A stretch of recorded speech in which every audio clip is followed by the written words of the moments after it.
Dang, y'all jumped in quick. What's going on, Daniel? Chris, how y'all doing?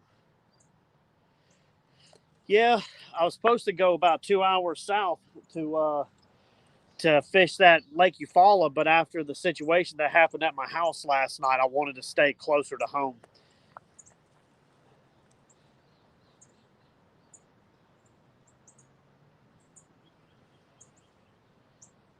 I got one bait out. Uh, it's really slack. Let me reel that up real quick.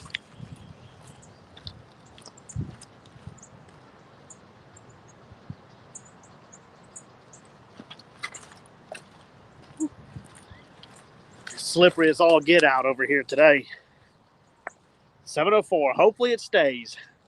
I appreciate all y'all's help getting me there.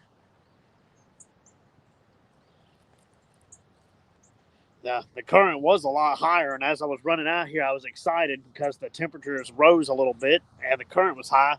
And then now that I get here, the currents dropped. They dropped it a bunch, but that's okay. That lets me fish this deep hole right here. Hey, Annette, how you doing this morning?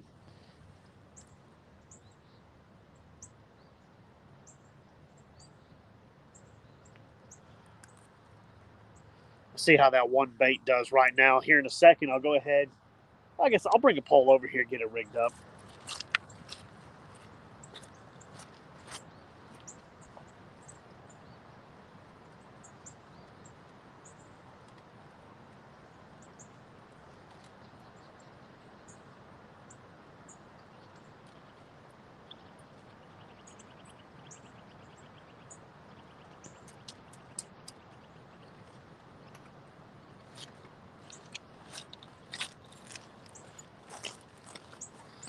Go ahead and get another pole rigged.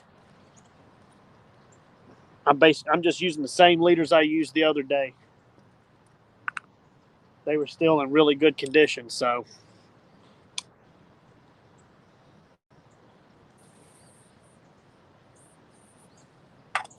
but we got plenty of bait. What's up, Air? How you doing, man? Dude, man, the crazy people were out last night, dude. You had your situation in the woods, and then I had a guy try to break in, and my dogs chased him off.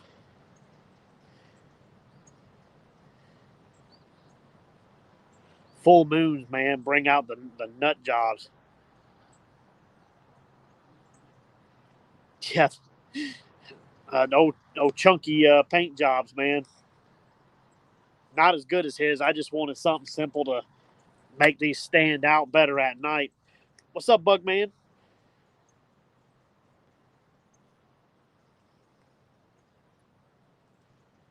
Now, I'm not going to guarantee any fish here. This is an iffy spot.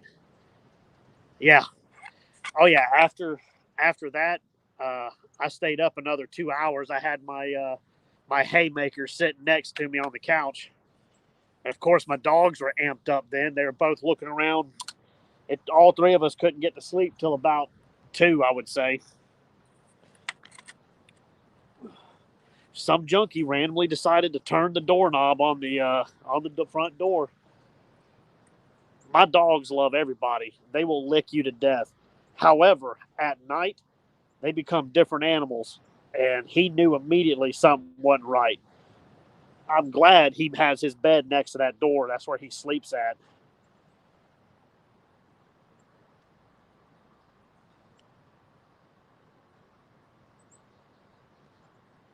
Got to the back door just in time to see him running through the yard, jumping over the back fence. But everything turned out okay. But because of that, I didn't go. Yeah, yeah. I don't know. Full moons, man, bring out crazy folks. But I sure didn't want to go 2 hours away from here after that. I stayed close to home and fish today. I'll take y'all on a road trip to a better fishing spot another day. I'm gonna go ahead and get this broad baited up and try to get it out there. I'm gonna throw it downstream a little.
We'll try 2 rods for right now.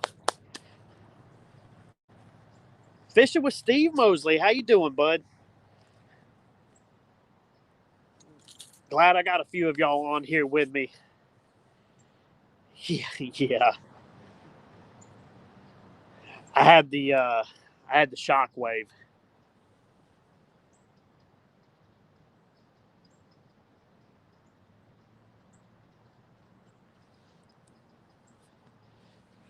So, Aaron, I told you last night that I'd tell you a crazy story.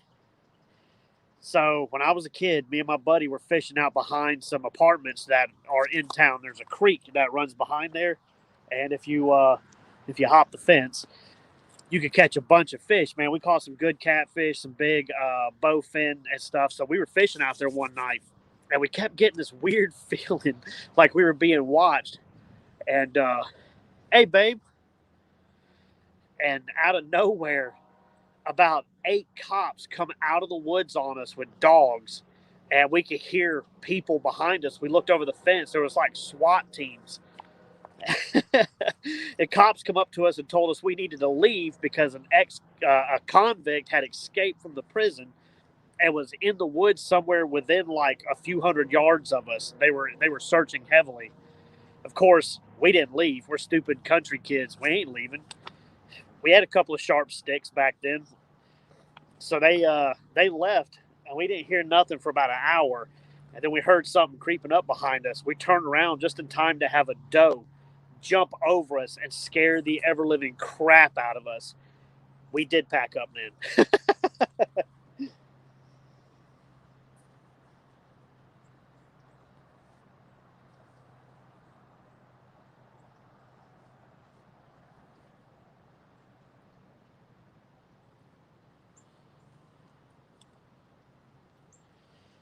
I know Two Stand's got a live going on. Anybody else got a live going?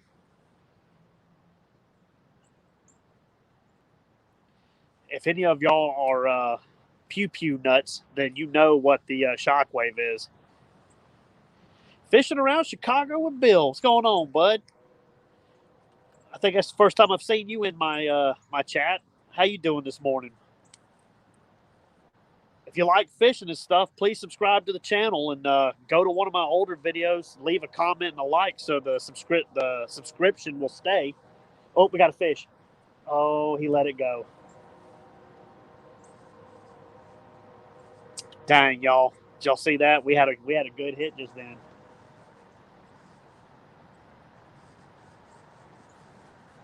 I'm gonna let it sit for a few more minutes. Maybe there's still bait on there.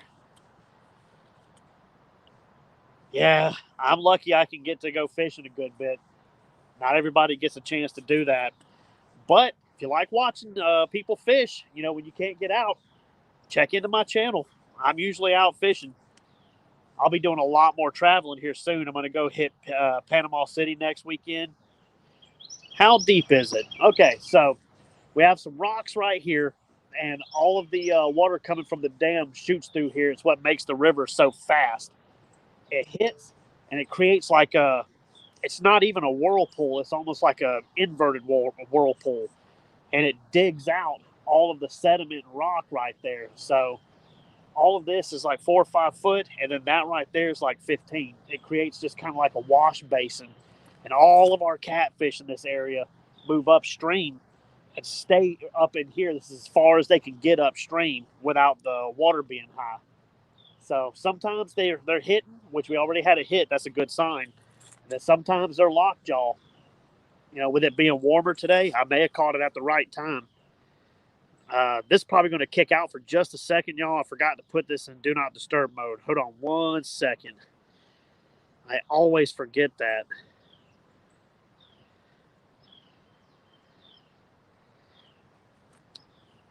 Okay, I'm back. Oh, there you go. So you've probably been on here when I talk about the Flathead Run. We have a Flathead Run every year. They February, March, April, May, and then they really hit hard in like June and July. This spot right here, this is where everybody fishes for them because as they run upstream, that's as far as they can get, and they pile up right here. What's up, MR? They literally pile up in this spot. You can catch, sometimes if you're lucky, you get 30 flathead in a day. And biggest I've seen come out of there is like 30 pounds. It's mostly a lot of 15 and 20s. But you put a shad or a live bluegill down there, and it's done. I'm gonna go ahead and check that bait real quick, see if I still got bait on there or not.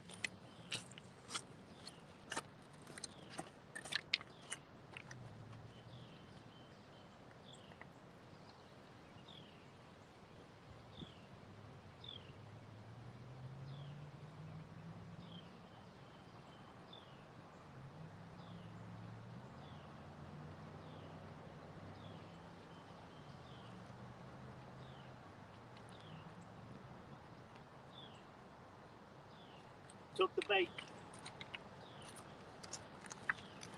Pulled the bait right off the hook. I'm about to put another small piece out there. They're really liking the small bait right now.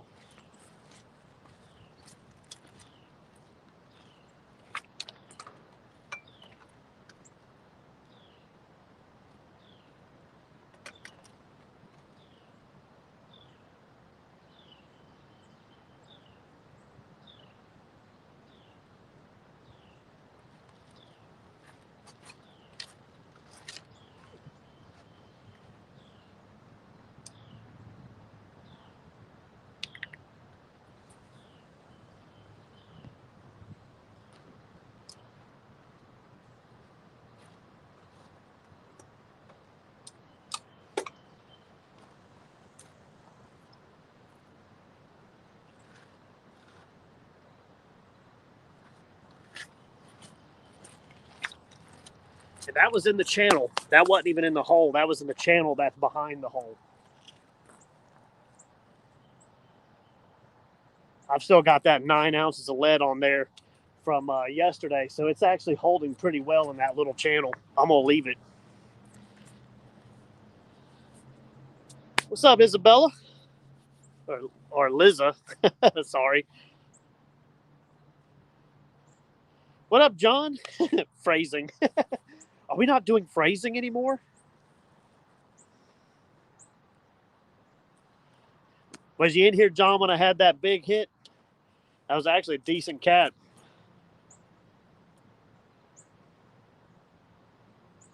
Yeah, true. Give it a shot.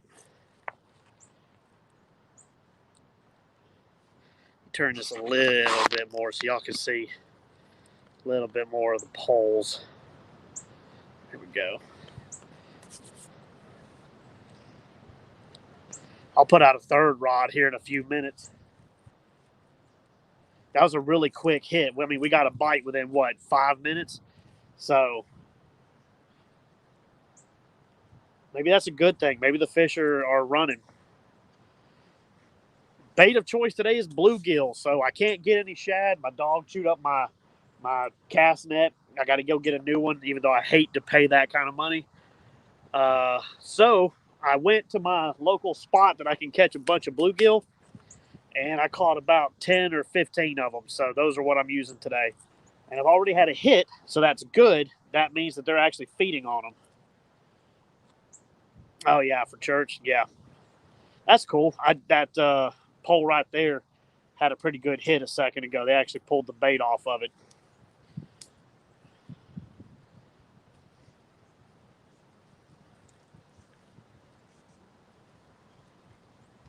I'm surprised the orange one hadn't had a hit. I've got a decent-sized bluegill head on there. Yeah, if y'all are new and y'all just checking me out for the first time, please subscribe to the channel.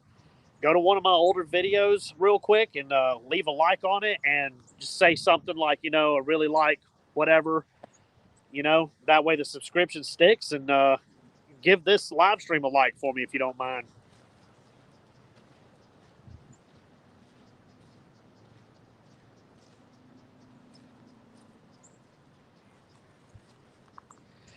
Actually, this is an older spot. I've done a live here before. Just getting a little bit more action. I've already had a bite, so that's good. The first time I took y'all, I was actually up on the rocks over here. and then I had to come down. This time I decided to go ahead and just start right here so I can throw into the channel. So I got one, I let the current kind of back pull it up against the rocks right here. And then the tall pink rod with the yellow tip, I went ahead and just threw it into the channel.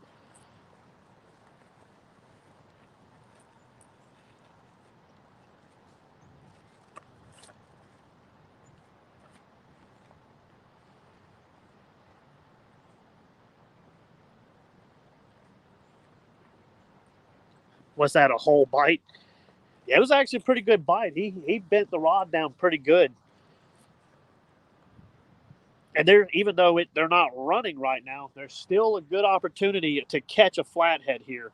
However, if I'm to catch one, I'm probably going to have to put one of the bluegill on whole on the floating rig to make it look alive. So the biggest difference here to Tennessee is our flatheads, they don't hardly ever eat cut bait. It has to be alive and moving. Or you got to put it fresh on something that makes it look like it's moving. That's why I like my over-under rig, because it keeps it up off the bottom straight like that. Makes it look like a fish just holding in the current. And I've caught a few on it down here. I actually did pretty good catching a big stripe and a big flathead. I believe it was the same day.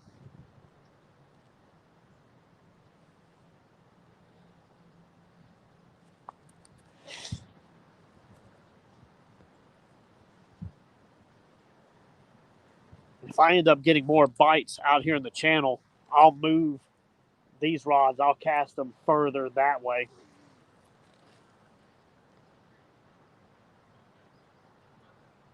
Yeah, I'm telling you, up here, even when they're running, it has to be live. I've dropped cut bait down next to people catching flatheads all around me, and they not touch it.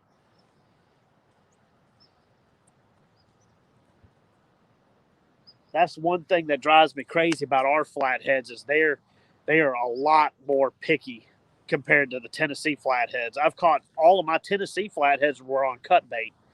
Well, all but two. I caught two small ones on live minnows.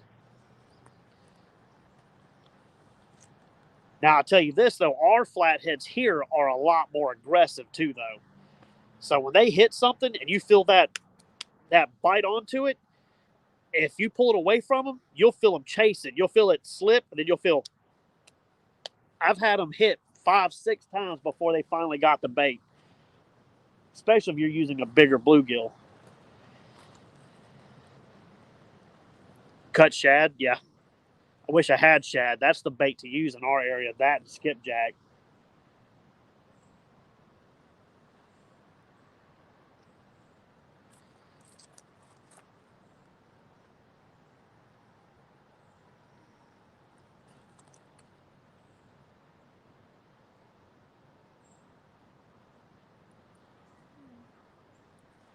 Here in a few minutes, I'll rig up that third pole, and I'll probably just drop it straight into the hole here. You got to be careful, though, because the walls around it are so high, it will cut your line off.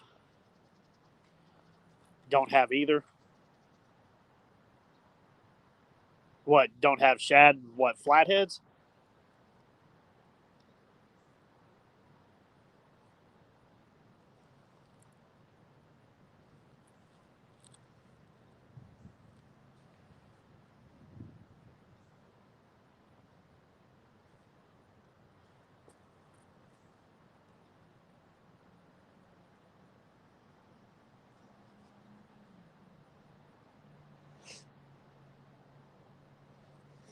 Eh. Oh, you do have. Oh, skipjack. Oh, okay, I got you. Yeah, that's another thing. When the flatheads and the blue cats are running, the skipjack are running here.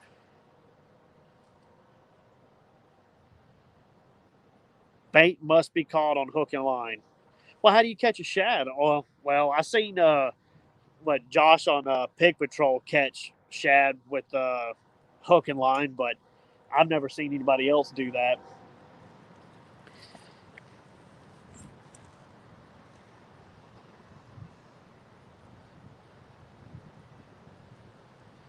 Drum, carp, shad, or bluegill.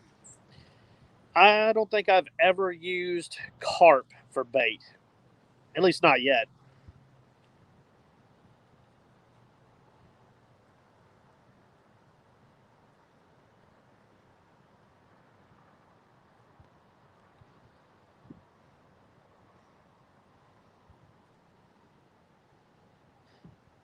What's your PB fish? It's a loaded question. You want to know freshwater or do you want to salt water? Do you so because my biggest fish is a saltwater fish. So I'll just go ahead. I'll tell you both. So my biggest fish ever is a 9.5 foot tiger shark and a 9.5 foot, or actually, so almost 10 foot hammerhead. Freshwater, my biggest fish, uh, period, is a 75 pound flathead, but it was caught on a limb line, or not even a limb line. It was actually a trot line. But biggest rod and reel is a 55 pound flathead that I caught on a skipjack.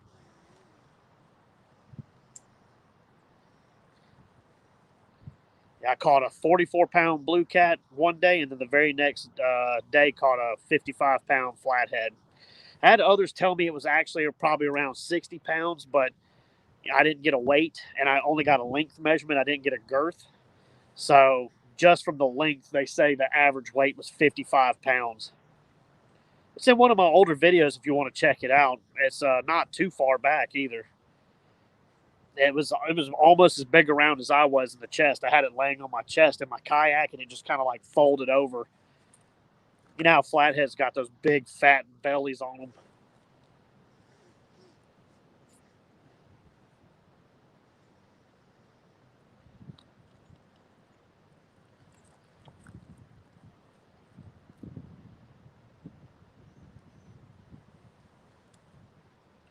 But I've caught a bunch of big fish.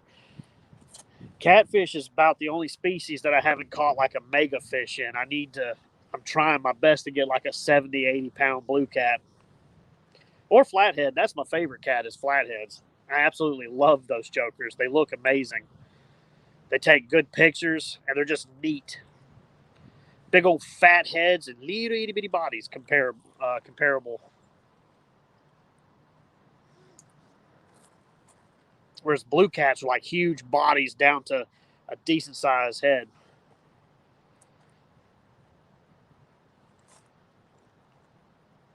Just like you. Yeah, I love them big blue cats because they look like bodybuilders. They got just those big traps behind their head on their back. You always know it's a big blue when you just see those two big old muscles coming up out of the water.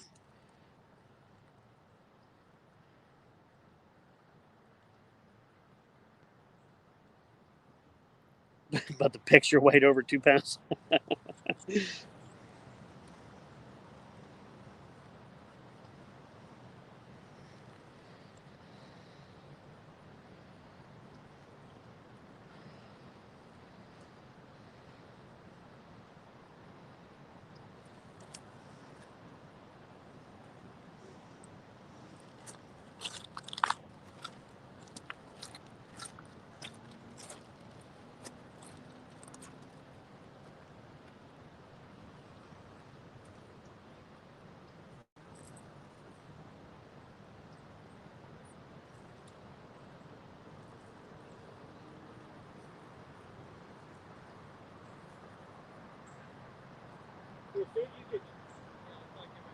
Yeah, I think it got mine hung up.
tuna. Guy got right here and is throwing over my rods.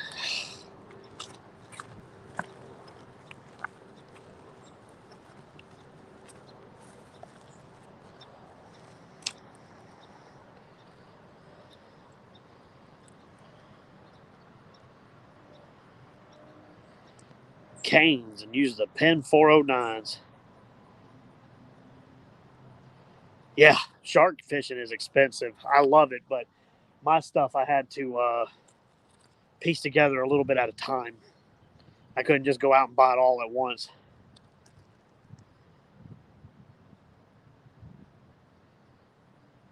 Yeah, all the time down here.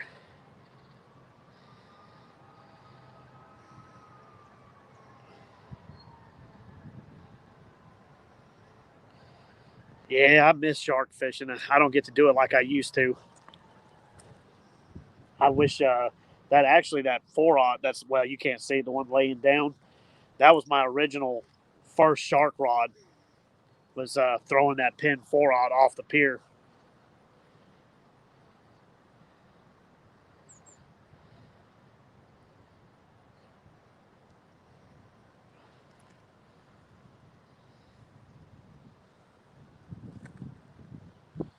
Oh, I hit a button. Sorry, my bad.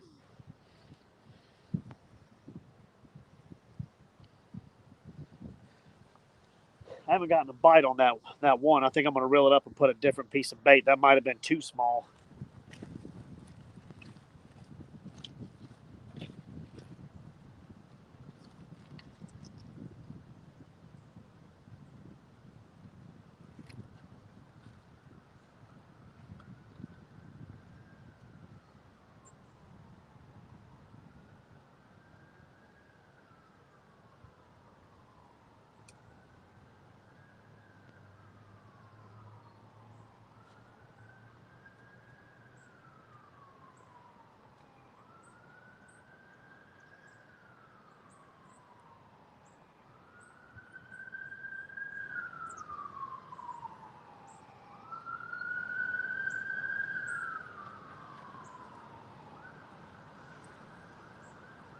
Want to see if I can break it loose and just reel that over?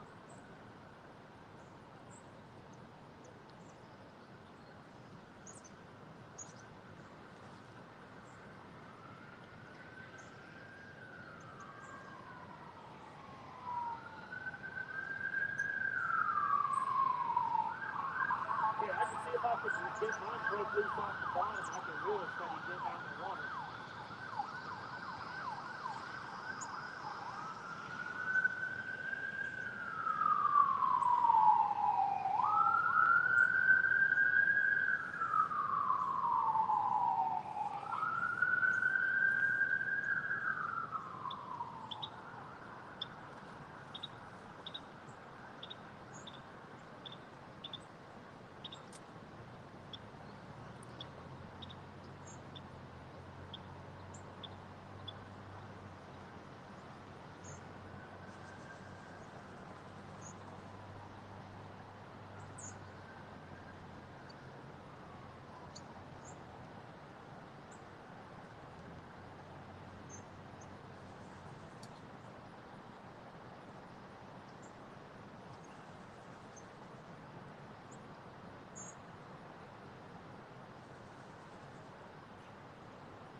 Y'all hold on a minute. I got to rig this back up.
Sorry, y'all, wasn't expecting to have to go through all this.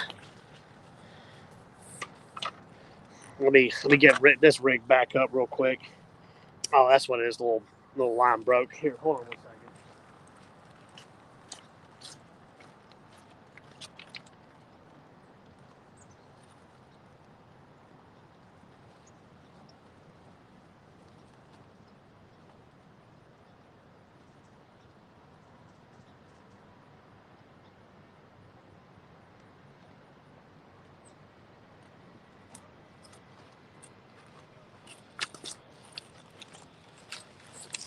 It's absolutely stupid.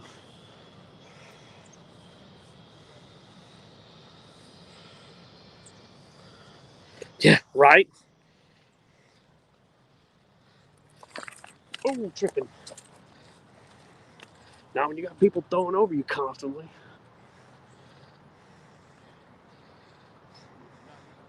Nice pat's about to be over.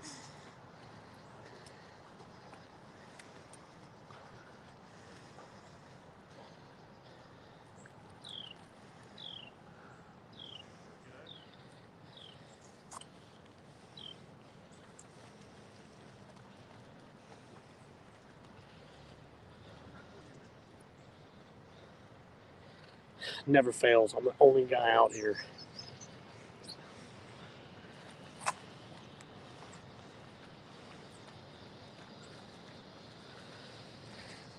Backlash. Can't fish worth a lick. All right, let me get this back out there in the channel. Yeah, here we go.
I'm not moving from this spot.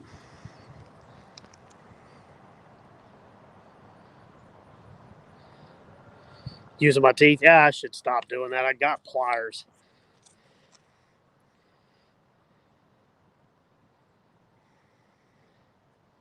It's funny. I just cut that bluegill up to put out there, and his stomach was full of yellow jackets.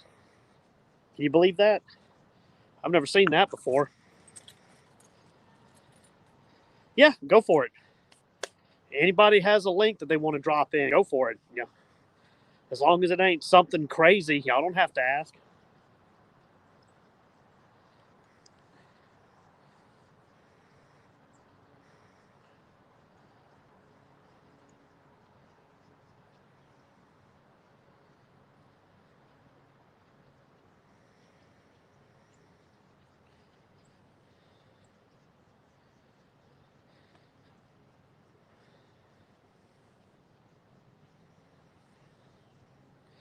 So I put a little bit bigger piece on that.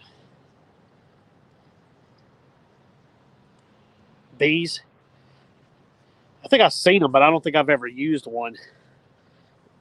I've seen a bunch of different flies. My best luck was the flies. Do I got a fish?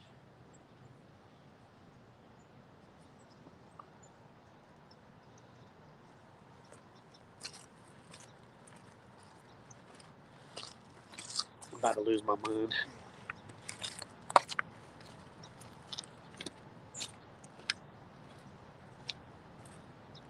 Man, I come over here to be out of your way, man. That's not because I'm catfishing.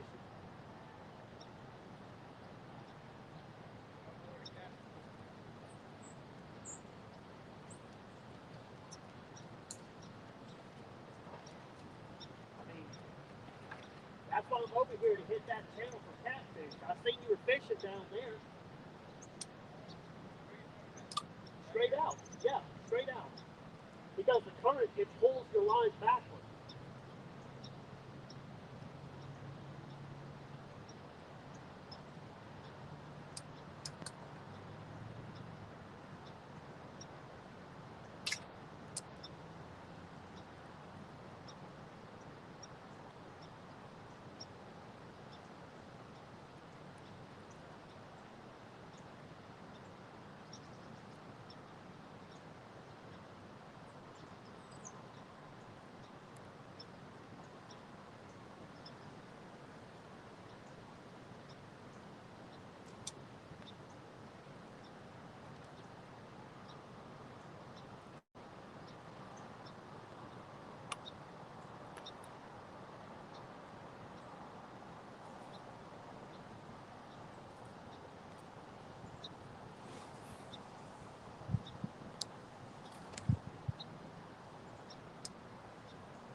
Fins and Fowls, what's up? It's going to be interesting here.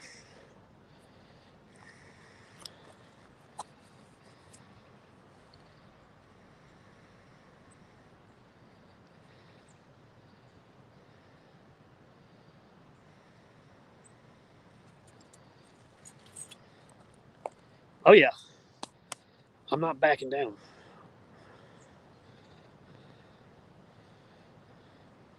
No, I left it at the truck. There's no point even bringing the bait rod down here because you're not going to catch hardly any bluegill right here. When the skipjack are running, though, you could throw like right in here and you can tear them up.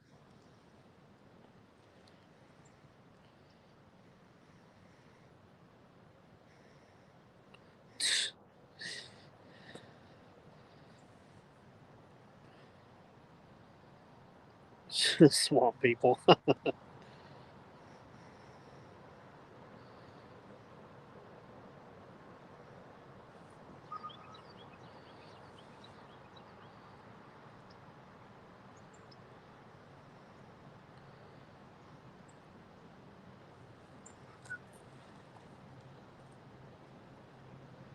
actually surprised that one that's done got down into the deep spot over here. I'm surprised it ain't been hit, especially with that bait floating up off the bottom.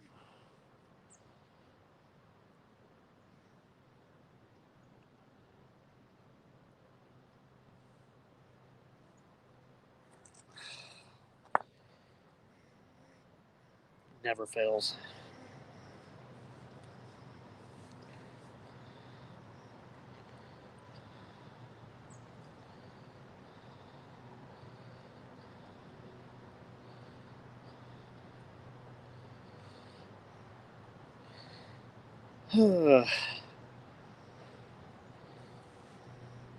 Surprised some of y'all ain't out fishing right now.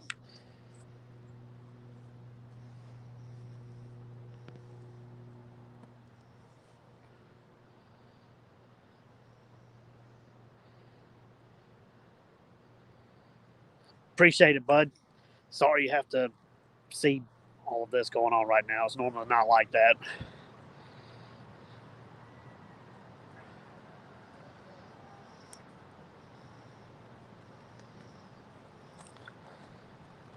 You in church? Nice.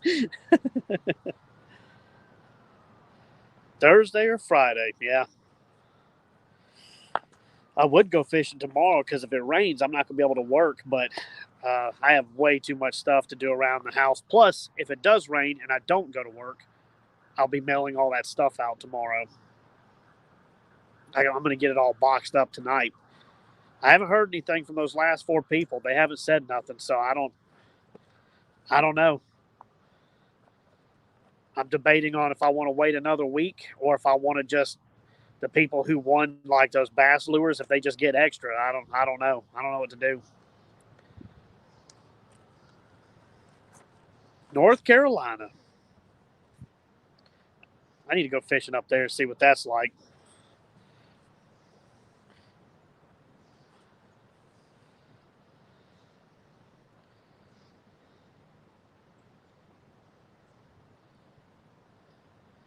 Oh yeah, right. Yeah, I think it was bass lures. I think that's what the which I mean if they don't claim it then that's probably why they were probably hoping for catfish stuff, but I was expecting at least a message telling me they didn't want it.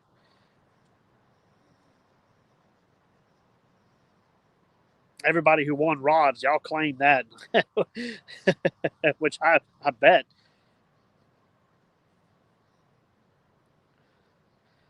Just bring your gear. Well, if I reach 1,000, I'm not gonna say if I ever. I'm gonna say when I do because it's speeding up.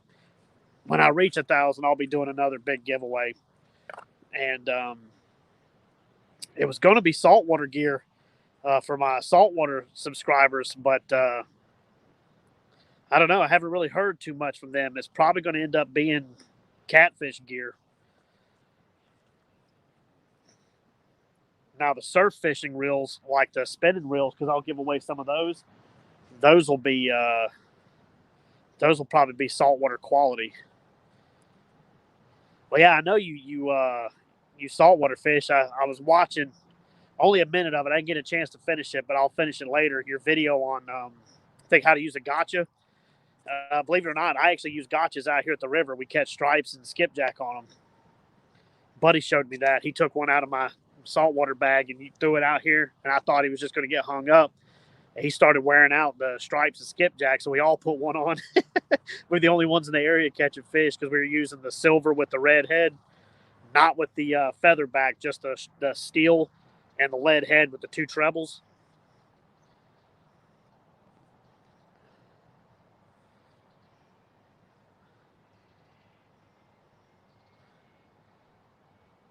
Speckled trout. First speckled trout I ever caught was on gotchas. Had a school of them come by at night down in Orange Beach, Alabama. Me and a buddy of mine were trying to fish on bottom, not getting any hits, and I seen a school of fish, so I threw into it, caught a 23-inch speckled trout. We ended up catching 5 or I want to say 8. It might have been 8 speckled trout. Smallest one was 22 inches, and I think the biggest one went almost 25 inches. But then after we caught those, because we caught them so quick, the school moved again. But it wasn't by structure or nothing. It was in a pass, open water by a street lamp.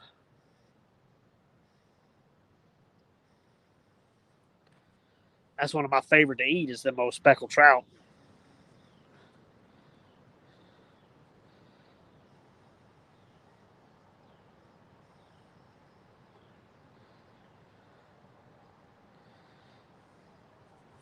Wow, I'm really surprised. I mean, we had a bite when we first got here, and I mean, it was instantly, and now they're just holding on.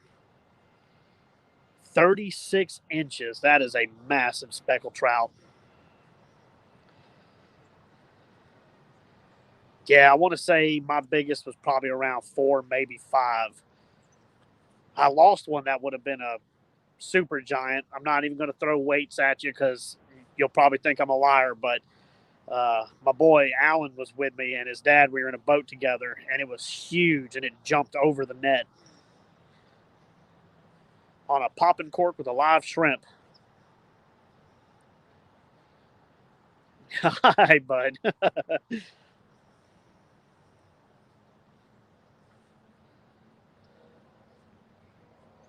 Actually, hopefully next weekend after Thanksgiving, uh, we're going to go down Saturday to Panama City and do some surf fishing. I'm going to go live down there too.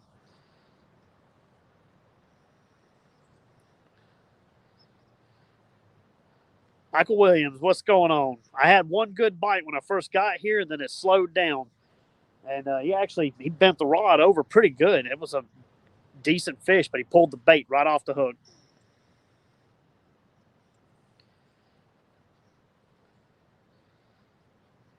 If y'all still in here, please hit that like button for me. And if you're new to the channel, please subscribe. You can go to one of my older videos real quick and leave a comment and hit like on it. That way your subscription will stay. YouTube has been eating me up, man. I should have been close to 800 already, but they keep taking all the subscriptions back.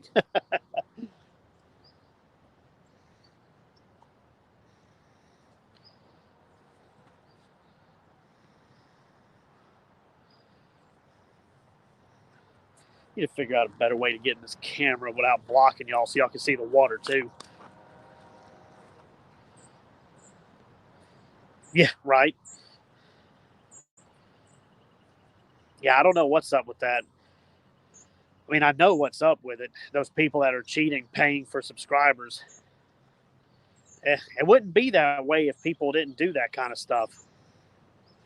I've actually seen ads on there where it's pay companies to make you subscribers. Because the thing is, they give you 100,000 fake ones. The YouTube sees you got 100,000, so they put more stuff out, and it helps grow you actually. And so at that point, even if they catch it, they take them away. You got higher numbers. But because of that, we have to go through all of this.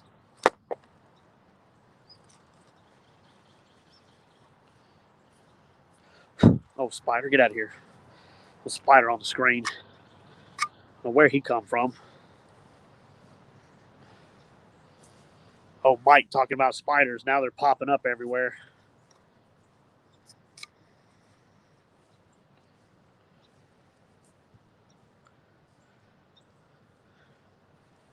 I might give it a second and check that orange pole. It ain't been hit in a minute. I'm going to go ahead and check it real quick.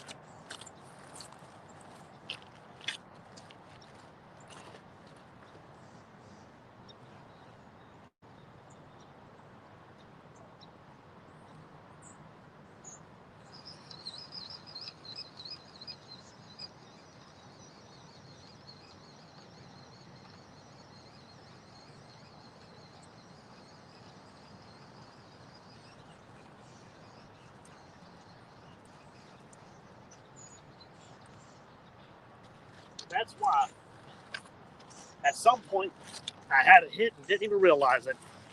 Fishing on credit.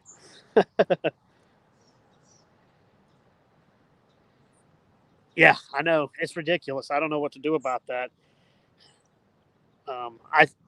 So it depends. Like I've had people subscribe and no issue whatsoever, but I also look and see that they're like really active on YouTube. But then like the people that don't ever do anything but just subscribe to a channel, usually it'll take them back. I'm gonna get this rigged up and throw it back out there.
Alrighty.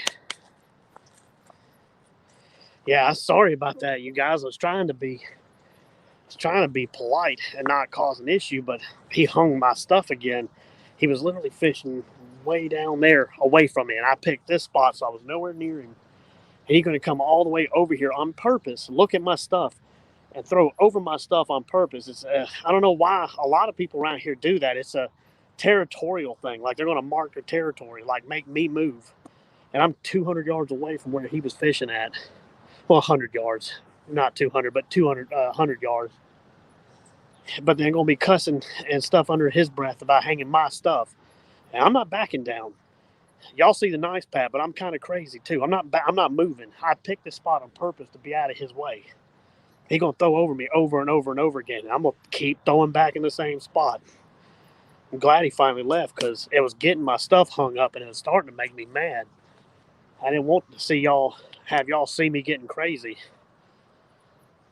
because I'm generally a nice guy, but that kind of stuff goes right through me. I can't stand that. Been funny. I got into a fight in front of y'all on live. Y'all watch me get my butt kicked. I'm fat and doughy. I can't fight no more, I don't think.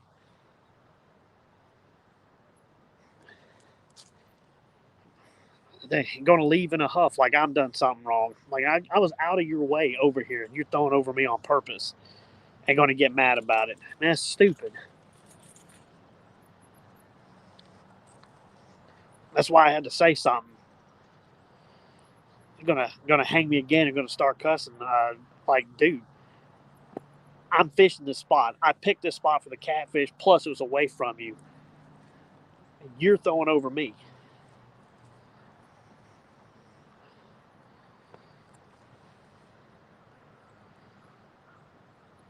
Yeah, this spot right here, sure. But what you can't see is he was fishing all of that down there. All of that. We're the only two out here. And you see, get my finger right. He was fishing there.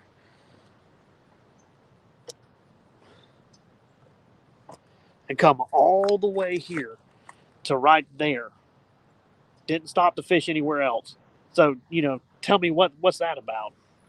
I'll tell you what's about. It's that weird thing a lot of these people down here do. It's like marking your territory. This is my fishing spot.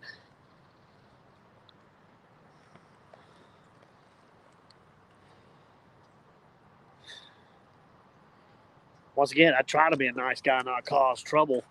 But that last time I had to say something. Because I start losing these weights I just paid for. I just bought these from Brad. I start losing these over and over again. That's 80-pound braid.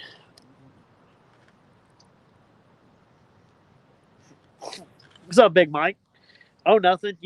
Out here, had a good bite. Then had a random guy going to try to assert his dominance and throw over my rods over and over again, and had to end up saying something.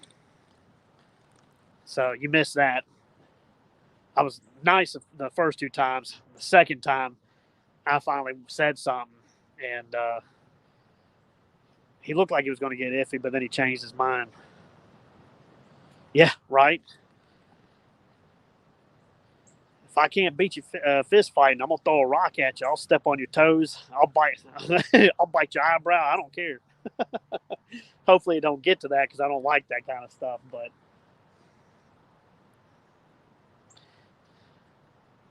it was only like 10 minutes ago.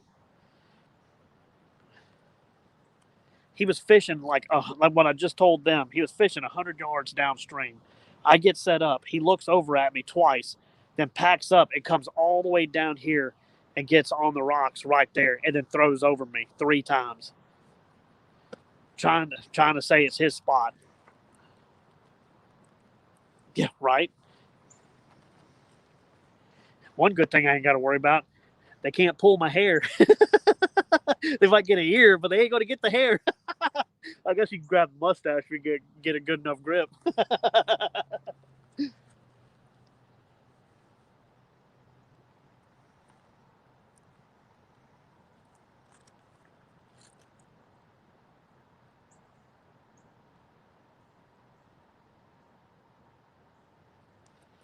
It's like, back up. You don't want to mess with me because I will cry.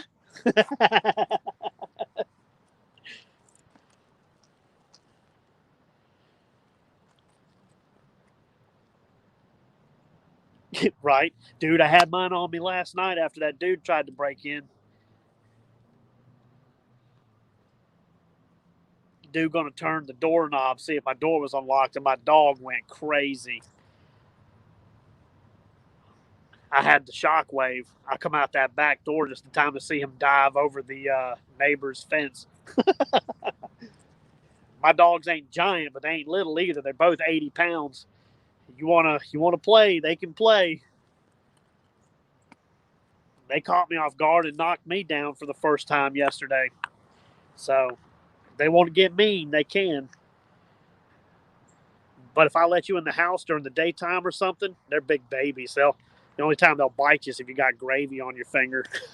And even then, it's a nibble. They'll be.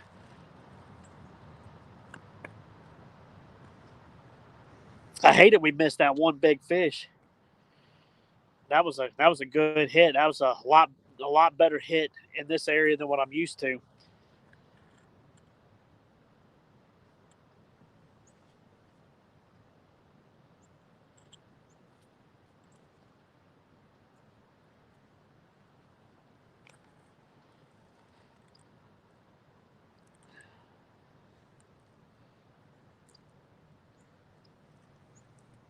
Big Mike. What time you going fishing, Mike? I didn't end up going to Eufaula, man. After that stuff last night with that dude, I wanted to stay closer to home. I ended up going to Home Depot. That's another reason why I went and got all the stuff to fix my door. I've been lazy.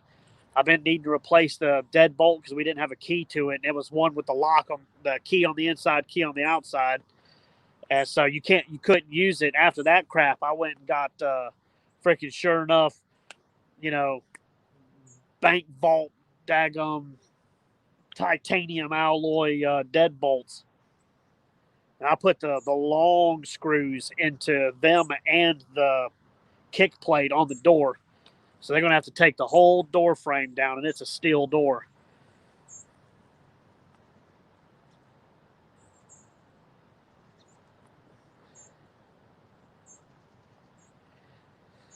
Well, I like using, like, one of my favorite things to use on that, especially that big one, because it's a live liner. It's got basically a bait clicker. But what I do for catfish, I don't use it because I got a circle hook. I want them to hook themselves. But, like, especially ocean fishing, if I'm using a big chunk of meat on a hook, I'll throw it out there, even with the circle hooks. A lot of times you got to let them eat it. I'll pop that and let them just, and I can just hit the handle and that sucker will boop, and I've got them.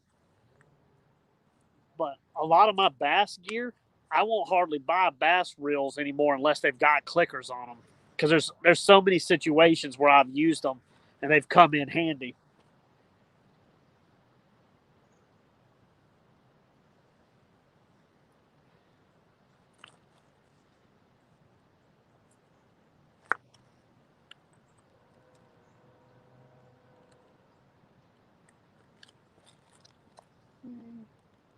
Debating on whether or not I want to throw that third pole out. What do y'all think? Should I throw the third pole out, throw it in shallow?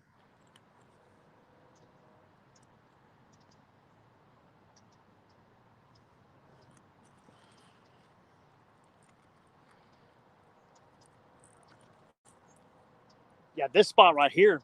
Speaking of which, like the bait clicker, one of my favorite things to do when the skipjack are running. But when they first run, they're little bitty guys. Bass pole with a clicker, big two circle hooks on a 50-pound leader. Hook him in the end of the tail and under the belly. Throw him out and just let him go. Let him pull line off the reel. And once you get him to how far out he swims, pop it, or actually leave it out and put it in the clicker. Them stripes, inhale them. A lot of times people won't even be getting hits on lures, but I'll do that and start catching them.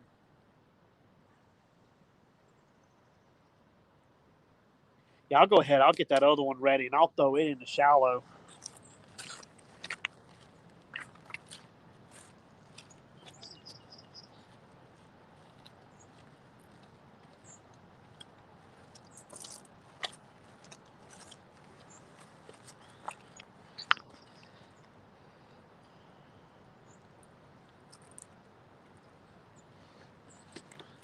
Be nice if old Flathead decided to pick it up, one of our resident Flathead that don't run back downstream. That'd be pretty neat. Last one I seen was a couple months ago. Me and my dad were out here, and he caught a little bitty one, probably 5-ish pounds, when we were up on the rocks over there. Now, the other thing I could do is I could move, which I really don't want to, but I could move to the rocks here and throw downstream, but it's a lot of extra work. I didn't sleep well after old homeboy, so I'm kind of trying to take it easy, do the easy fishing today.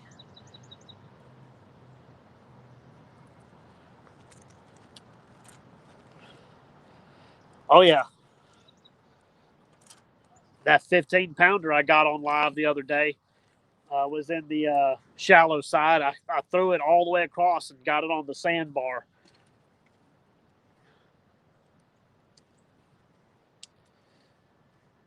So what y'all were seeing in my live the other day, I'm even further. So I was over down that way. I'm the furthest up you can go and fish.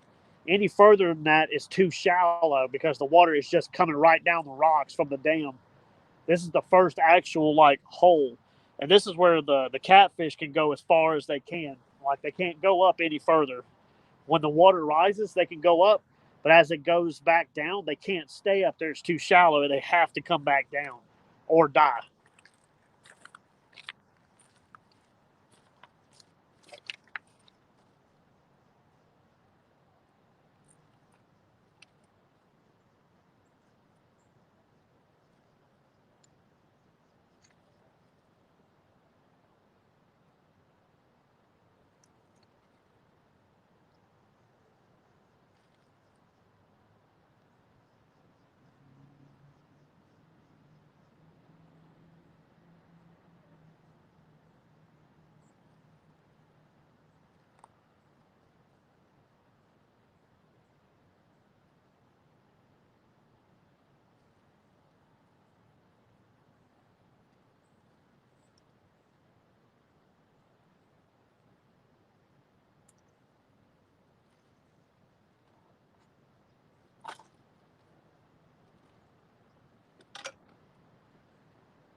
I'm going to do a whole little brim.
Alrighty, got them out there.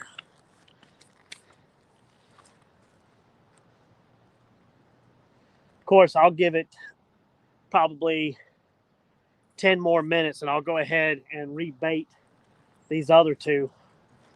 And now that we don't have to worry about getting snagged constantly, what I'll do is I'll throw the green one. I'll probably throw the green one back up front, and I'll probably throw the tall pink one right there as far as I can down into the channel. What's up, Haz? What's going on, man? I had one good takedown and one confrontation with a guy who kept throwing over my stuff.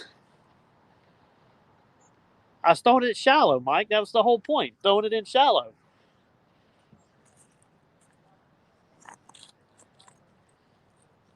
Don't test me.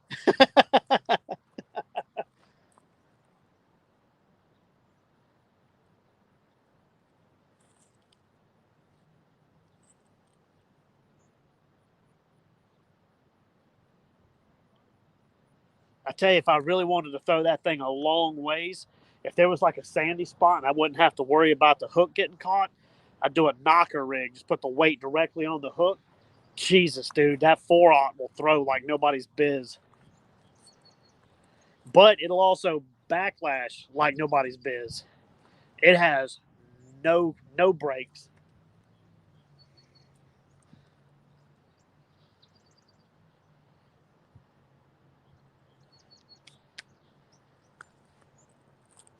How you doing this morning, Has, man?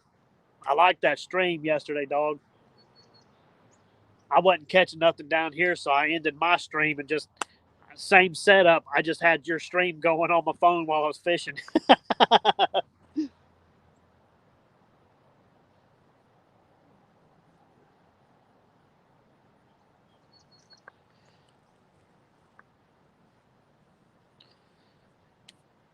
Yeah, if y'all haven't done it already, throw me some likes on the video, please. I would really appreciate it.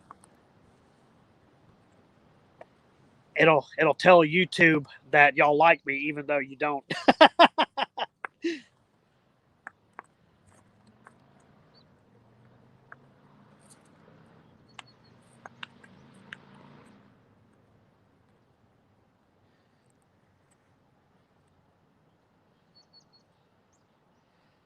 $4:20 a.m. Michelangelo. Good Lord. What's going on, bud? I had one good bite, but then I spent the last 30 minutes or so fighting with a guy who kept casting over my stuff. So we're technically just now really fishing. The baits are really just getting to sit.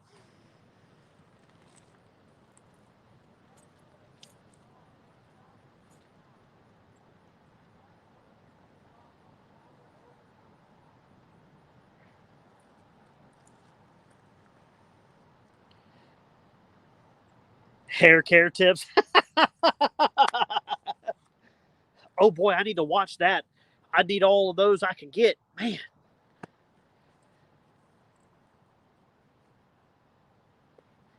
I know you about to cry over having to cut your hair, Has. What if you went down to get shine right here, boy, no hair. Blind the camera.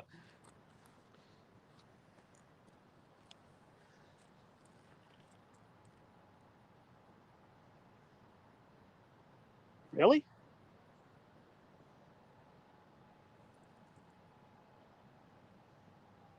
Sounds like they're gonna open the dam back up. Huh? That'll be good. Never again. You say that.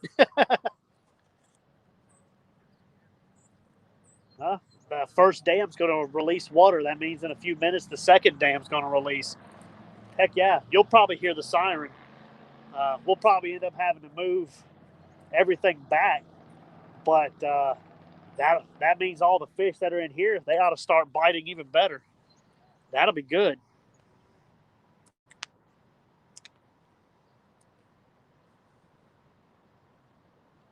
Oh.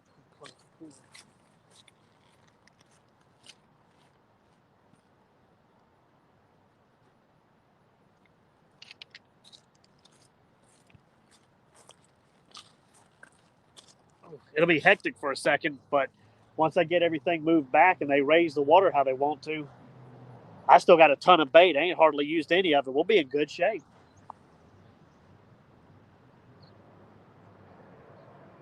What that means is they probably got a group of people wanting to do the whitewater thing.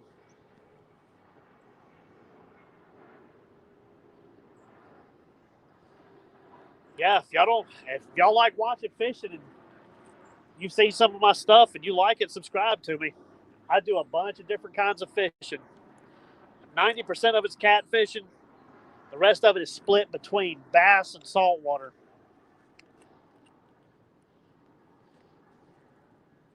I'll actually be down in Panama City next weekend, right after Thanksgiving, the Saturday right after. And I'll be going live down there surf fishing from the beach, chasing them giant redfish. Those same poles, as a matter of fact. That's my surf fishing stuff. Once my catfishing gear gets in and they release those other poles, I won't be using these out here anymore. Now that the yellow with the orange with the green tip, that reel, I bought it for catfishing. So you'll still see that reel, but you won't see that surf rod. I'll put the actual reel that belongs on it back on it.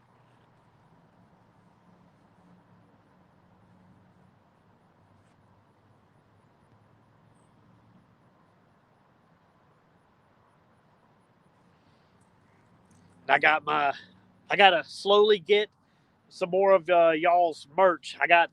I'm wearing currently right now Bobcats hoodie. I got Chunky's hoodie coming. I'm gonna get. I believe you said you got some stuff too, Has.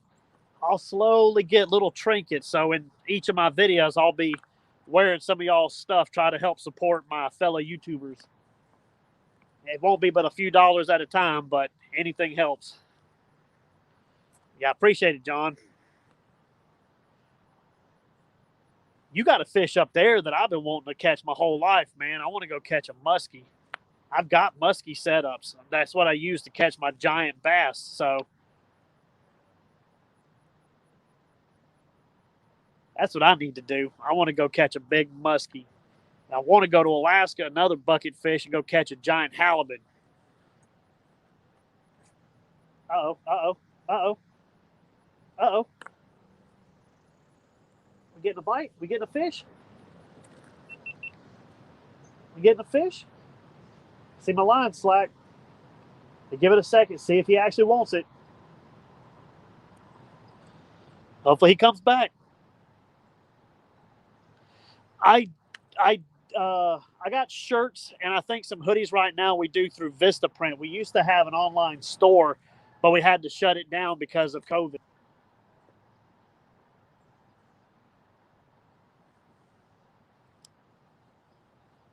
Basically, what I'd have to do is I just would order one and then just ship it to you.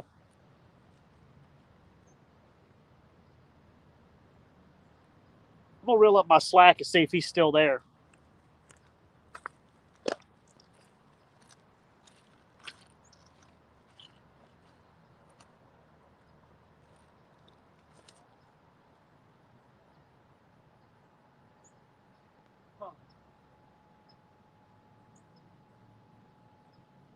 I guess he let it go. I guess he decided he didn't want it. That bait's been sitting out there for a minute. It ain't got hardly no blood left in it. And that's the float rig. That's the demon dragon rig, whatever you want to call it. It's just a cork. The weight in a cork.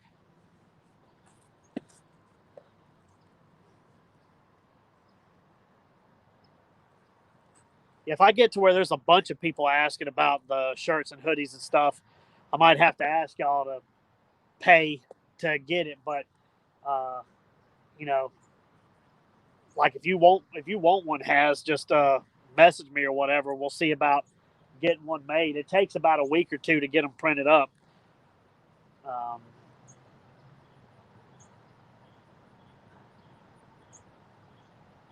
Yeah, we ended up having an issue with somebody on our online store.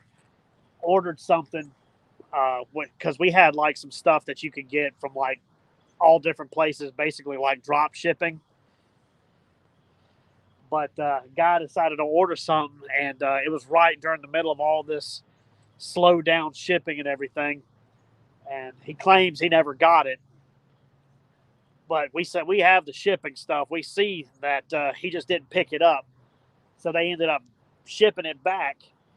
And he wanted to threaten us and everything else. It's like, dude, like once that stuff hits the post office, it's dropped off at your doorstep. We have nothing to do with it anymore. So after that and after the shipping stuff taking forever, we ended up just stopping the online store for now. We'll open it back up if like I don't know if I hit like 1,000 subs or something. Maybe by then it'll be worth it. What up, small town?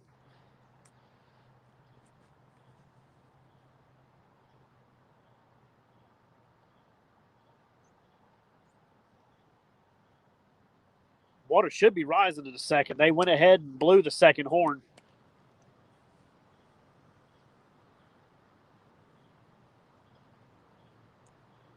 Probably ought to check that pole. That was a decent little bite. I can't believe he didn't get hooked up. I'm using smaller circle hooks, smaller baits. On the river fishing, you lucky dog.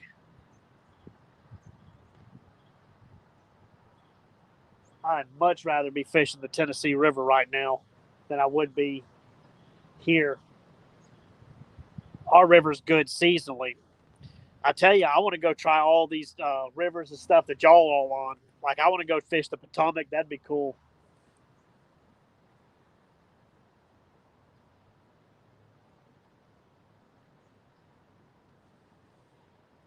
Now that you can, travel and stuff again, I was saving up. I was going to go to the Amazon. We were going to do it last year before they shut everything down. We were getting our money up. I was going to go to the Amazon and do a video trying to catch them red-tailed catfish.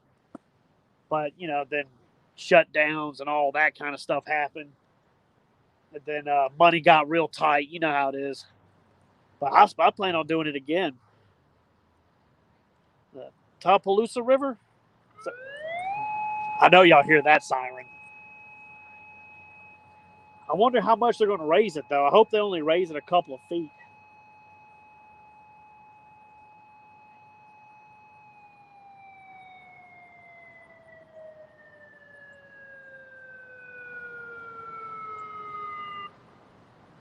Water rising. Yeah, it is. Proceed immediately to shore. Water rising.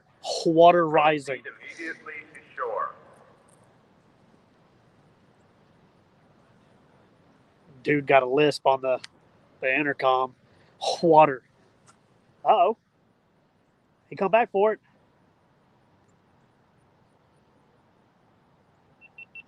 Oh, we might have a fish. Let me go check this out.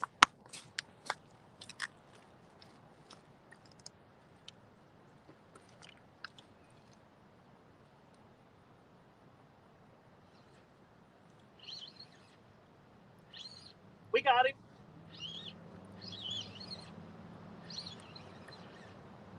It's a little guy, but we got one.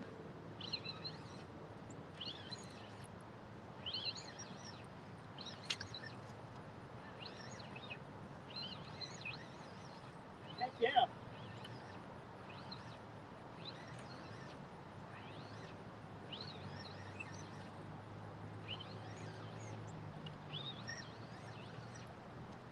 Come on, man.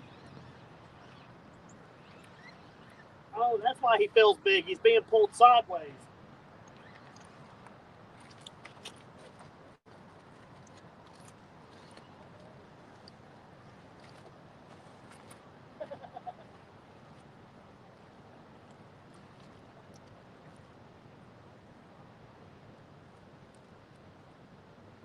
Y'all check this out. Y'all want to talk about using a catfish for bait?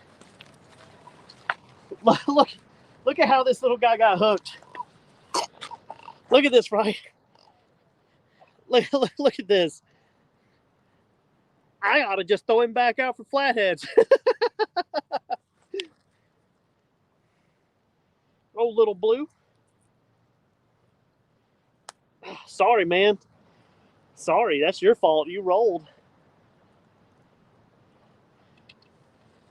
Little guy. It's a dink. Little baby. Num, num, num, num. Little baby face. But you see that? They open the dam. A little bit of water come down. 2 bites back to back. 2 bites.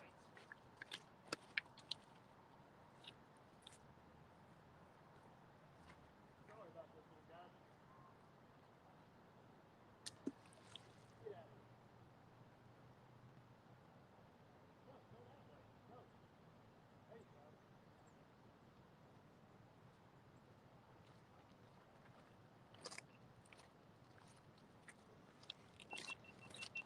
Well, I thought I had a 20-pounder. I was reeling him in backwards.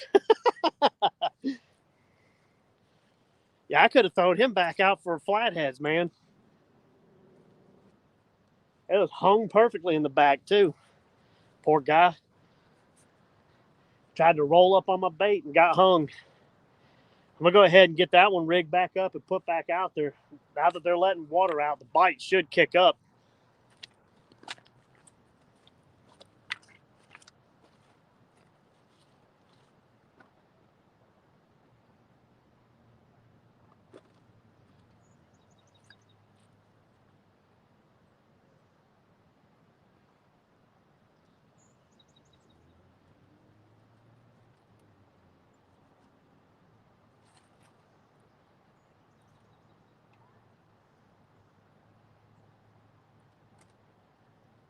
There's one fish. I mean, at least there's one.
Dancing on the rocks. Dancing on the rocks. Yeah, don't forget to pray. That's crazy about that. That stuff scares me, man. Let me reel up my slack real quick.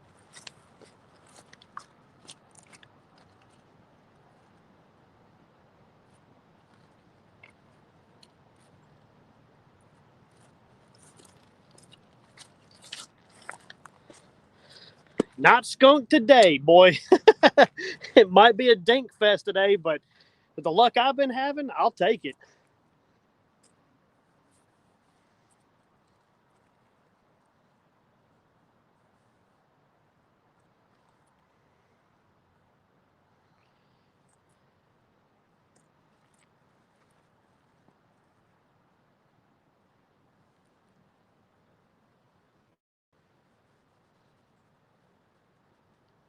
I might go ahead and take the time to put some new bait on that one right there because it ain't been touched in a while either. I'm going to do that real quick. Y'all hold your horses real fast.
Caught a fish. Caught a fish. Still got 8 of y'all in here watching me be a loser. That's winning numbers.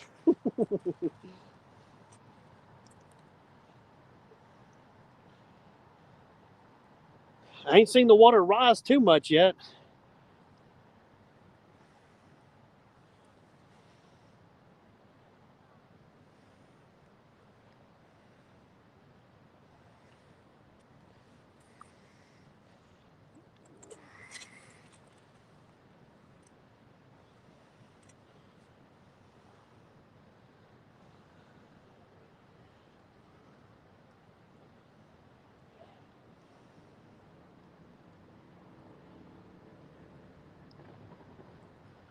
I'm hoping we get another one. That'd be nice.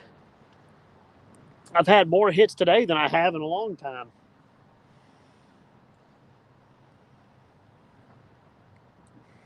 All right, better throw this one out.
Man, I hit the moon with that cast.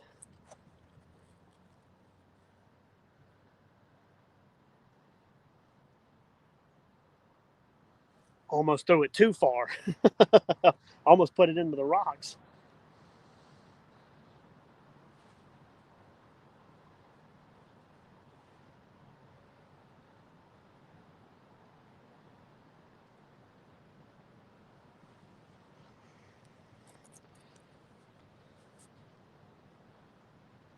I appreciate y'all sticking in here with me. An hour and a half has been eventful. Had a guy wanting to throw over my lines every 5 seconds, have to start a confrontation. Caught one catfish, missed 2 or 3. It's been a little bit exciting in this one.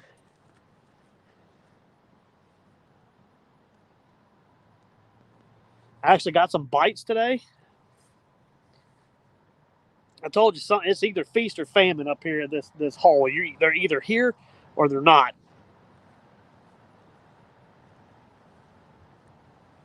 Yeah, well, I just wish we could have got that first one. That first bite we had today, that was a big fish.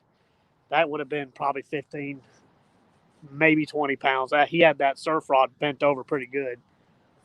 But short striking, they've been short striking like crazy. He pulled the bait right off the hook somehow.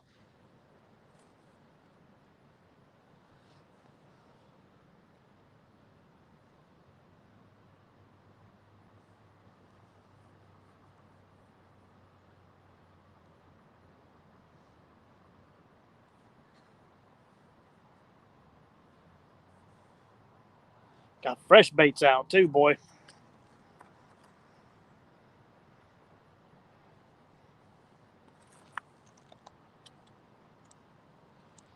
Hey, Mike, you still in here, man? What time are you going live?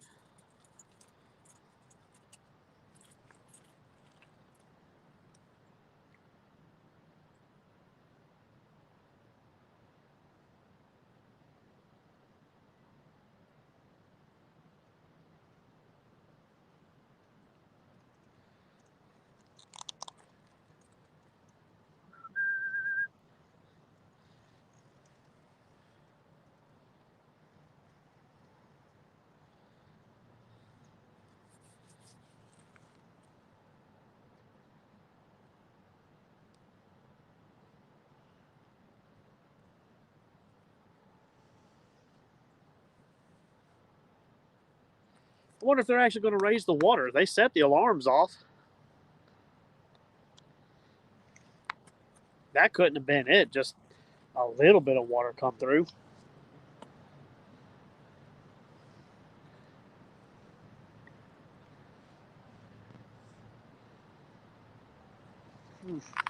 I don't know. I wish they'd go on ahead and just open it up big time.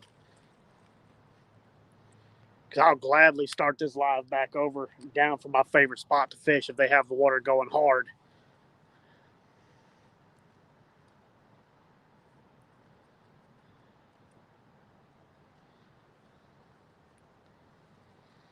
Today I'm using smaller hooks because I'm using smaller baits. So I'm using, I think it's 8-aught Gamakatsus.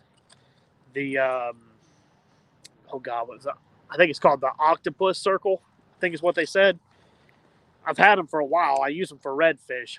That's basically what I'm using now is redfish setup.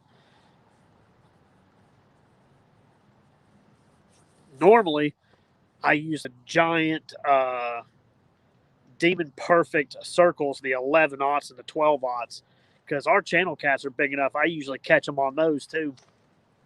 We get some pretty big channel cats here.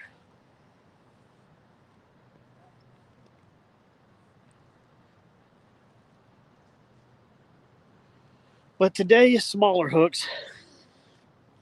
I'm only using little bitty bluegill, not them giant bluegill or giant skipjack like I normally throw.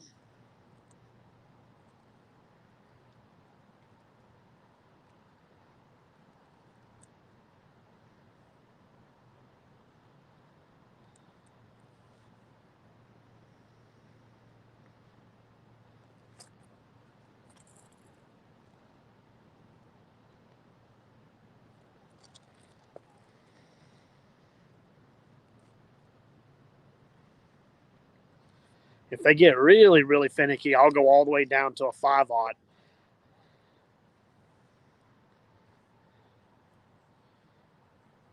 Nope, somebody else. Probably going to be the same situation, though.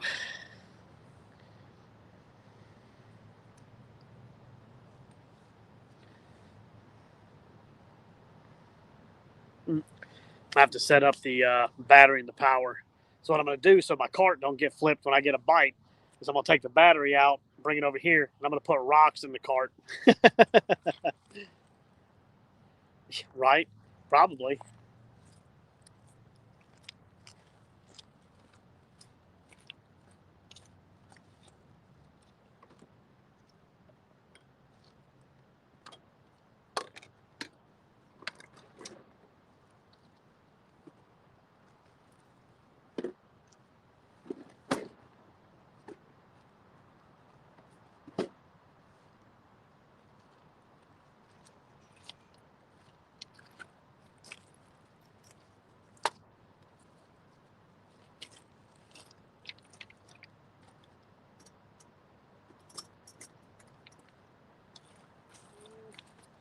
One more good counterweight.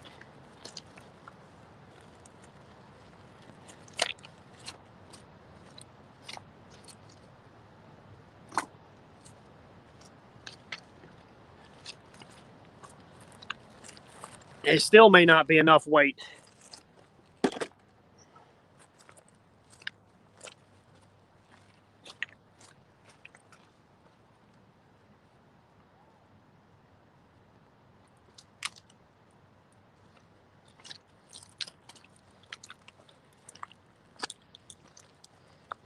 I've literally had. Uh-oh, about to get in my line. Here it goes. I actually missed them. Huh, surprised. I've actually had shark fishing that cart loaded down with coolers, tackle, weights. I mean, enough stuff that I thought it was heavy enough it couldn't be moved. And I've had a shark hit so hard on that surf rod that it actually flipped the cart. It actually flipped it up and out, kind of like flung it just whoop, and the rod went in the water. And my father-in-law, Steve, he actually was fast enough. He got out in the water chest deep and got the rod before the shark stole it. So now I'll use the battery to help counterweight. But if I got to take the battery out and I've got rocks, I'll stack rocks to weigh it down so a big cat won't flip it. And it still may not be enough. They still might flip it.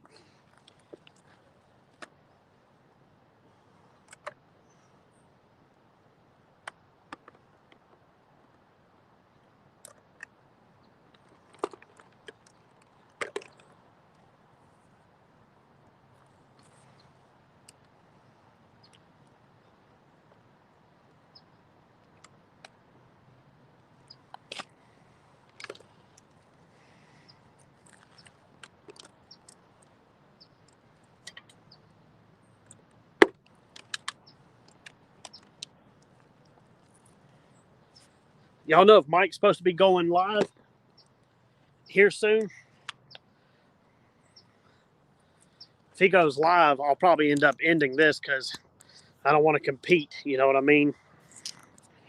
I'll probably end up just watching his from my phone.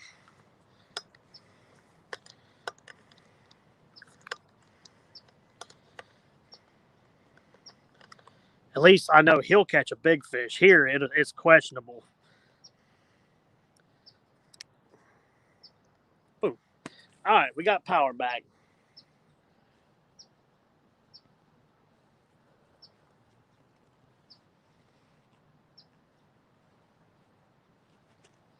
Sweet.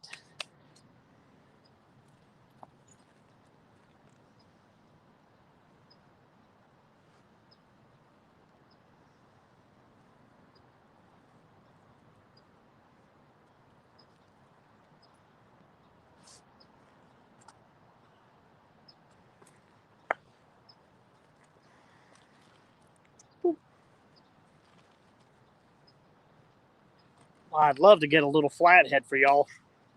That'd be awesome. There's still a few in here. I'm gonna keep my hat on so I don't blind you. I can actually see a change in the camera whenever I take my hat on and off, the glare from my head.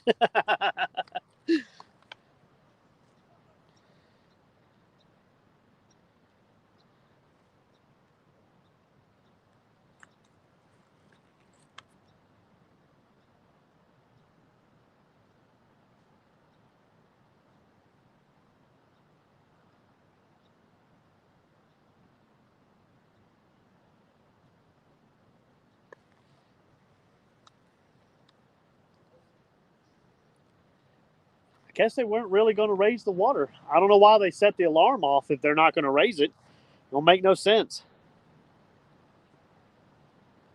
Normally, from the time they do the last alarm, it takes 5 minutes. And after 5 minutes, you will start seeing a change in the water level. But I haven't seen a change yet. They had to have let a little bit of water through because I had them 2 bites back to back. So it'd be nice to catch a big flathead. I've seen some decent ones here, some 20s and 30s. I've never seen anything over 30 pounds, though.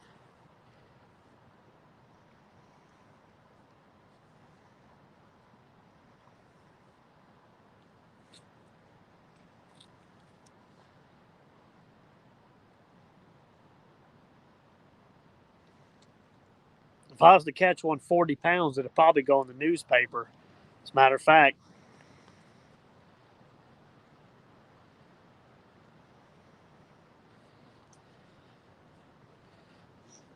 I don't know about now, but used to. They didn't want you letting them go here because they're invasive. They destroyed the channel cat and the bluegill population here. Used to, you'd get a fine if they saw you throwing them back. You had to keep them. But last time I checked, it looked like they got a regulation on them now. Like they want you to let them go. They probably realized how much money they were making off of cat fishermen buying tackle. But you know, catfishing is still kind of like a negative word here. Everybody's bass fishing. Everybody fishes bass and stripes.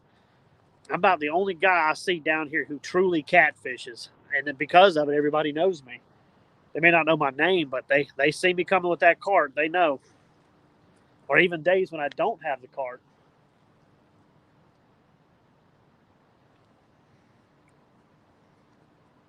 several times I've been down here catching some 17 and 18-pound blues, and nobody's catching any bass or stripes. And you ask them if they wanted some bait to catch something, like, nah, I don't want to fish for that. It's a trash fish. I hate hearing that. Like, what's a trash fish? See them guys throwing skipjack up on the bank to die. They're trash. Like, dude, that's the number one forage for our fish here. That and shad. But, whatever. Leaves me with most of the catfish. See, I love gar. I love catching them. We have big gar here, big long nose gar. Some of my older videos, I catch some decent ones. Oh, get a little tappy tap. I think he's thinking about it.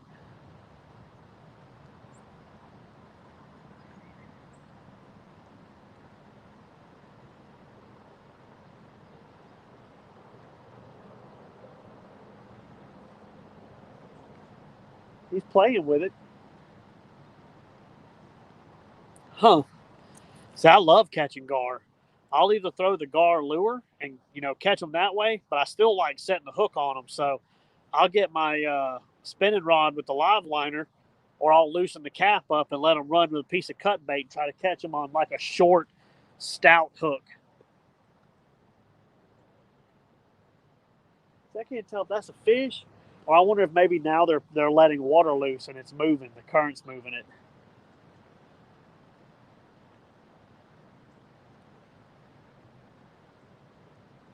Because I got that one way out there. That one right there, I almost put it on the rocks over there. So it's in the current. So if it's moving like that, they might finally be letting water loose.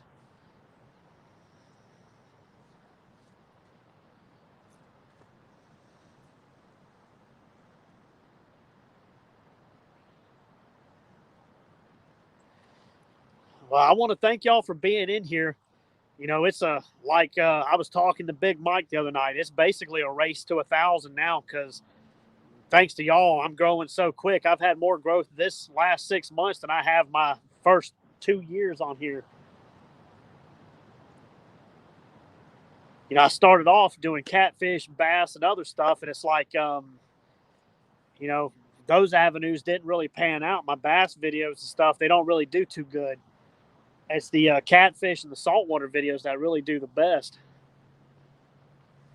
But thanks to y'all, we're growing. Well, I'm growing super quick, Uh-oh.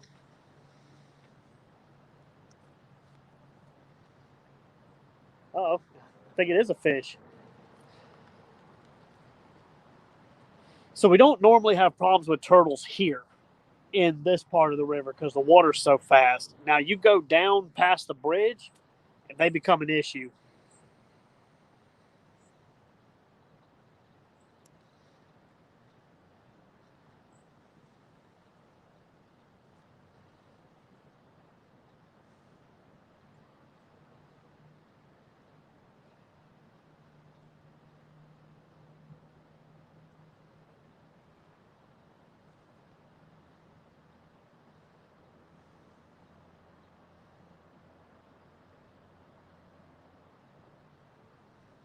Huh.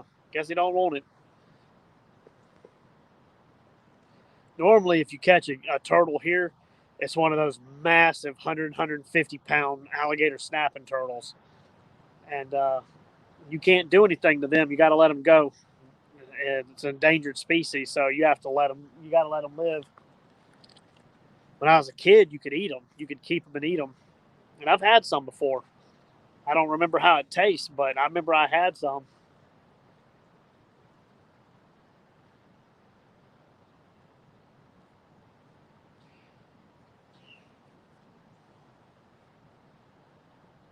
Yeah, they caught one down here was it's like 75, 80 pounds one time, and the guy took it to the reptile center, and they told him doing some kind of study on it, it was like 75 years old.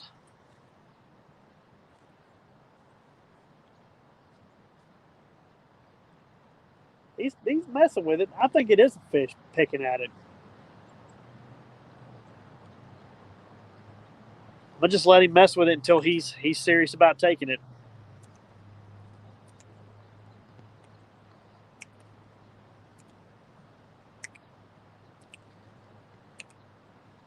Yeah, as fast as I'm growing, that big giveaway I keep talking about when I reach 1,000, I got to start saving money now. Y'all, I mean, I'm daggum. Was it a month ago? I was at 500, and I'm at 700.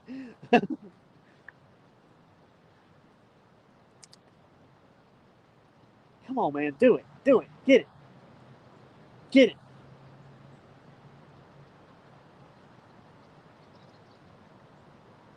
Dang, keeps messing with it. I wish he would just go on ahead and get it.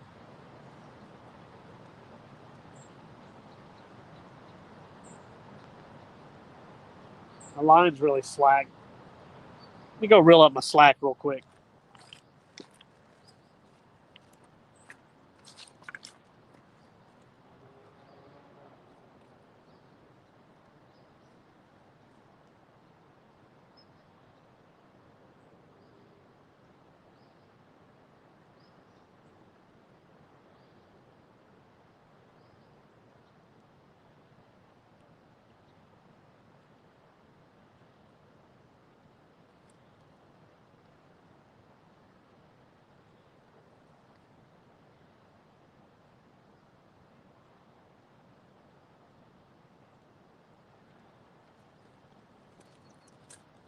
I don't know.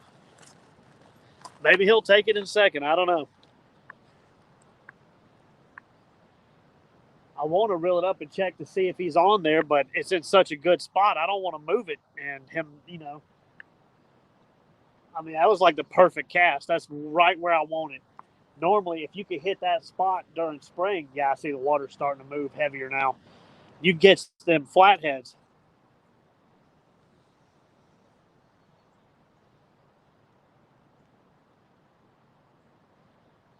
We should see a change in not only the current, we should see a change in the bite. They are finally letting the water loose.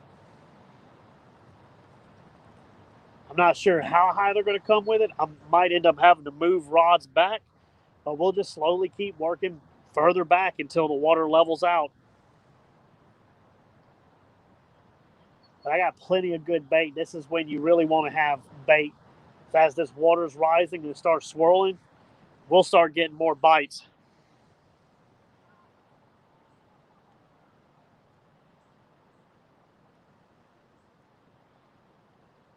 We might get a 18 or 20 pound blue cat.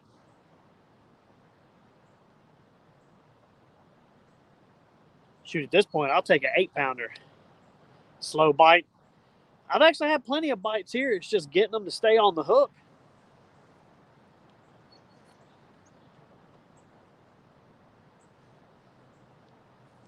I had one real good bite too, man. Would have been a big fish, but he pulled the bait off the hook when I first got here. It was within the first 5 minutes of filming.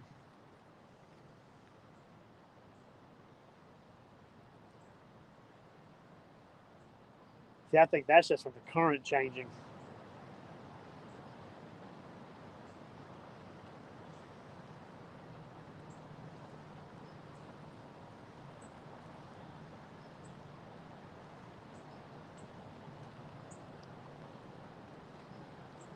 Yeah, you can actually see how the flow is starting to pull up. They're really letting the water out now.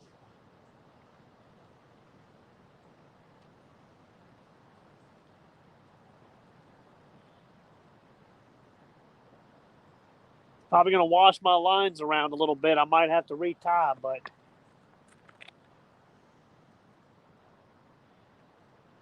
this ought to turn them catfish on. I'm ready for it too. Because what you can't see downstream is this spot's kind of landlocked. There's one way the water goes out this direction, and then there's some others downstream, but there's rocks that come up and block the flow. As it raises, the water comes up over the top of it, and once it gets high enough the fish can come over it, they start running. They'll actually start running up the side here. And it's an everyday thing. They do it every day. If you're lucky enough to be out here when the water just comes over the top and they can swim, you start tearing up fish.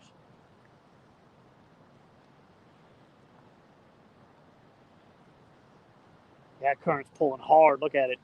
It's really pulling that rod down.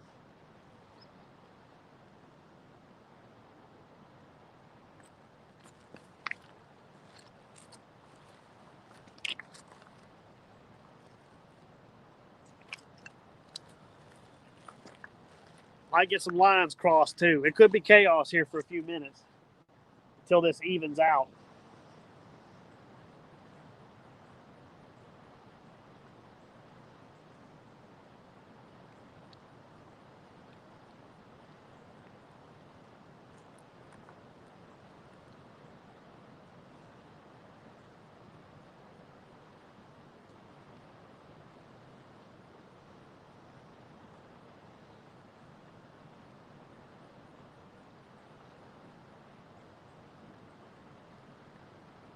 Yeah, I can see weights are starting to move around now. The only thing I don't like is it creates a huge back swirl. This becomes like a washing machine right here.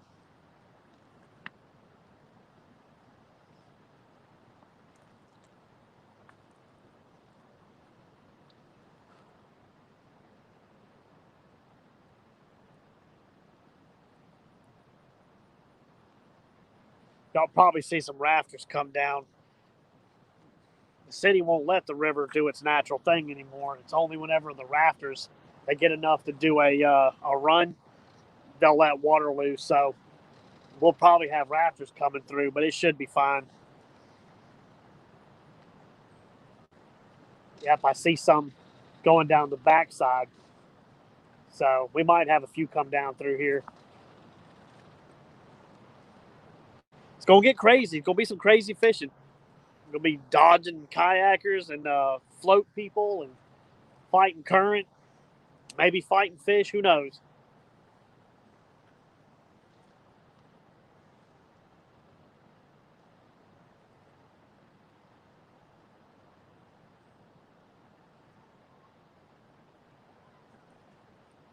I wouldn't be surprised if I start catching stripes when they raise this current like this. The stripes start running.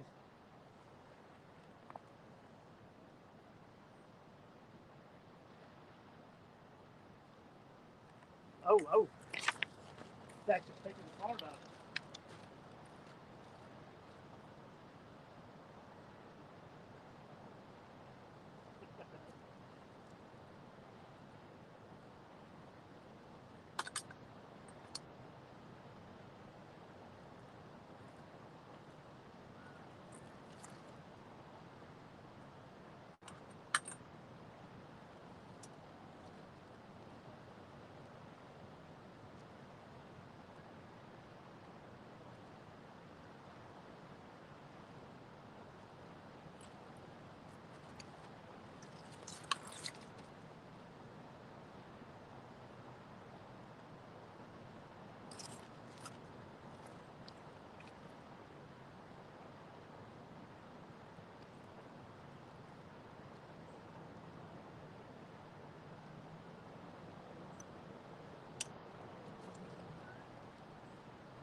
Gotta improvise. I brought straps to loop around the heavy rocks. So I'll tilt y'all up so y'all can see. Let's see. I brought straps to loop around the heavy rocks so it won't tip my cart up when either the current pulls or a fish pulls. Let's see. Oh, got you out of y'all spot now. There we go. Got to do that redneck ingenuity.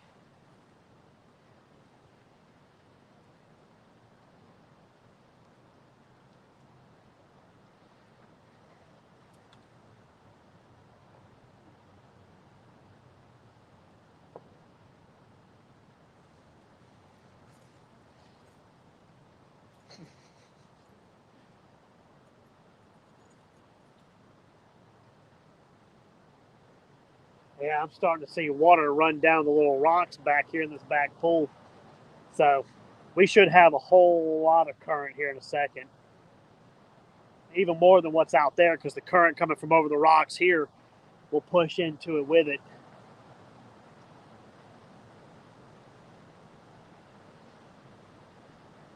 If the fish are going to start biting good, it's going to be here in the next few minutes. If they don't start biting good, then they're just not going to bite good today at all.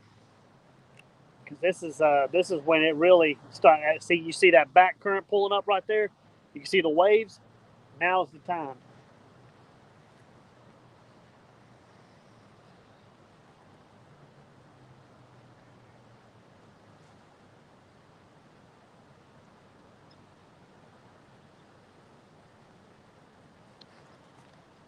Who knows? A stripe might grab it.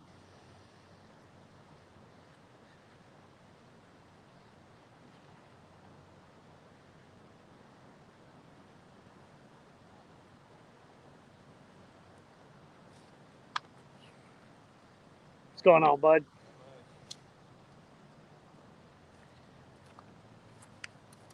Go out here and see if I don't get in trouble. Hopefully they don't raise it too high. Did the siren come on? Yeah, just a few minutes ago. Before it come up? Mm-hmm. It's already started coming up. This is way higher than what it was. All right. That's what I've been waiting on. For it to come up? Yeah, for the catfish. Yeah, there's somebody out there, but they're going to end up getting trapped in a minute. Yeah, I could look for skipjack over here. They're probably not even biting. I haven't seen none in a while. If you get one though, I might run go get my little bait pole. Let me give it a shot. I'll stay after it. All right, you're good. I would love to see you catch a skipjack. I ain't seen one in so long. Yeah, they probably won't be back till spring. Yeah.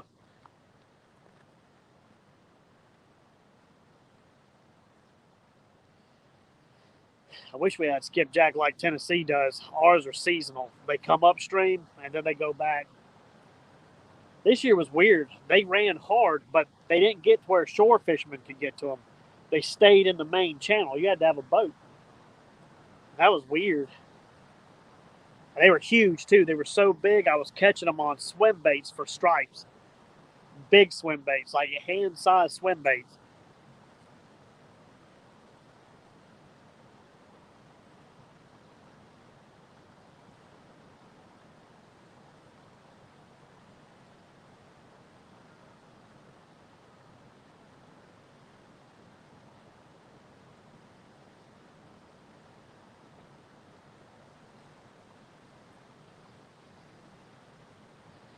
J Walker 100. I actually am not sure what that is, so the answer is probably no.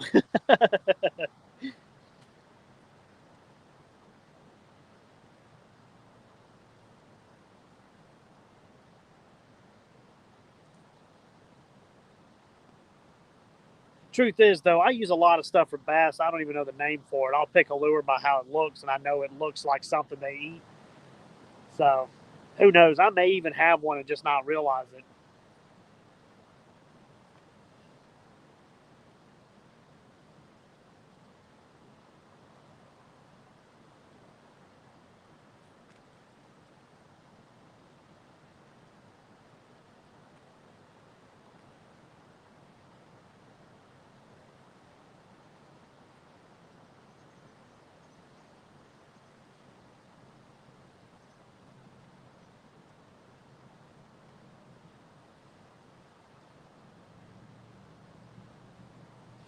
Yeah, I'm hoping. I'm hoping my goal is my goal was to reach 700 before the end of the year, but we blew through that. My goal is to actually get to 800 before the end of the year. It might be possible. It's a rattle bait lure. I don't have too many that do that.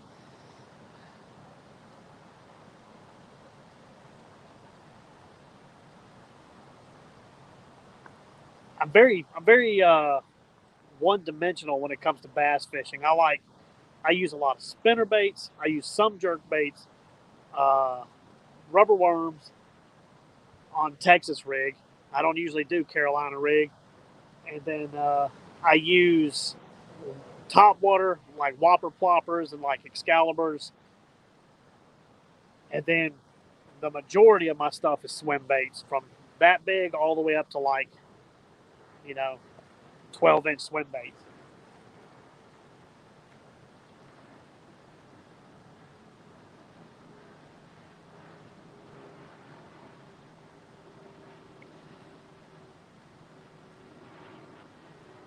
At least it turned out to be a good day today. It's supposed to rain like crazy tomorrow.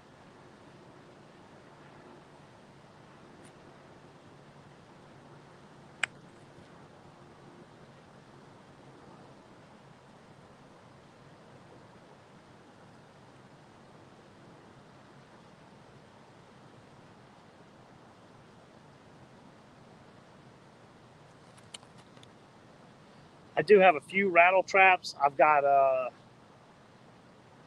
who makes it? I think it's a Strike King rattle trap. I use it a lot in Tennessee when I'm up there with Joe fishing for catfish. I'll lower it down under the boat and jig it. I've caught some bass and channel cats on them. It's the shad color. It's the white with the black dot.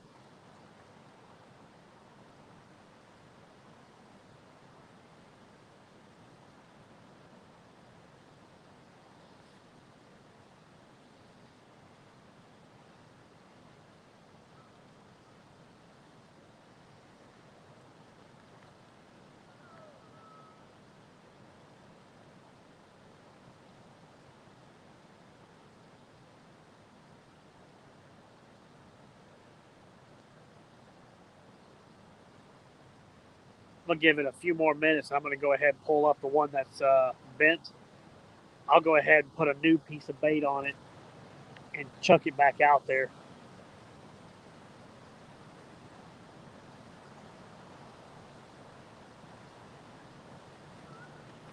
Well, the striper fishermen are starting to show up, so that tells me the water's going to raise up a good bit.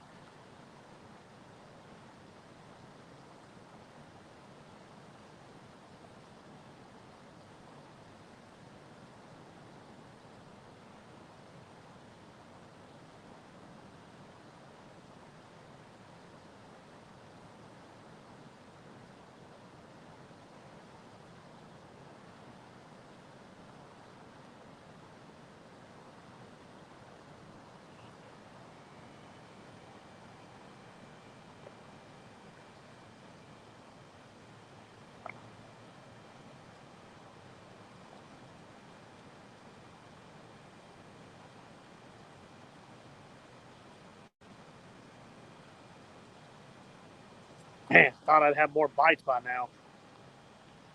Catfishing is slow. Couple more months though. Y'all just wait. Couple more months and they're going to be running hard up here.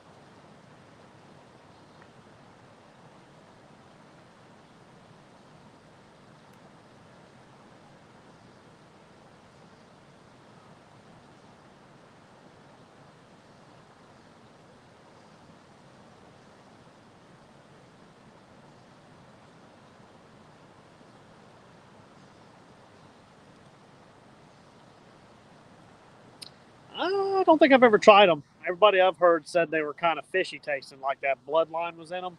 So I've always let mine go.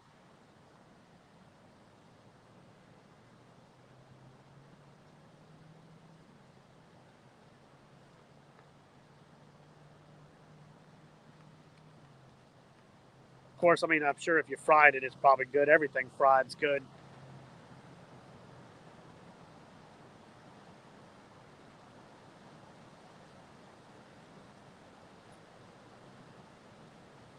Huh. I wonder if that's the current or if I just had a bite. I wasn't paying attention.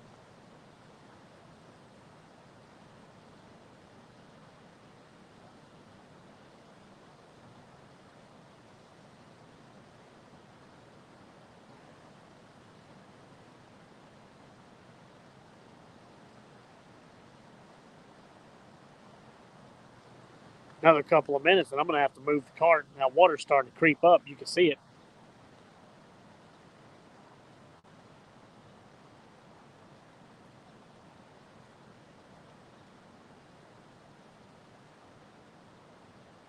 They might actually be raising the water a good bit today.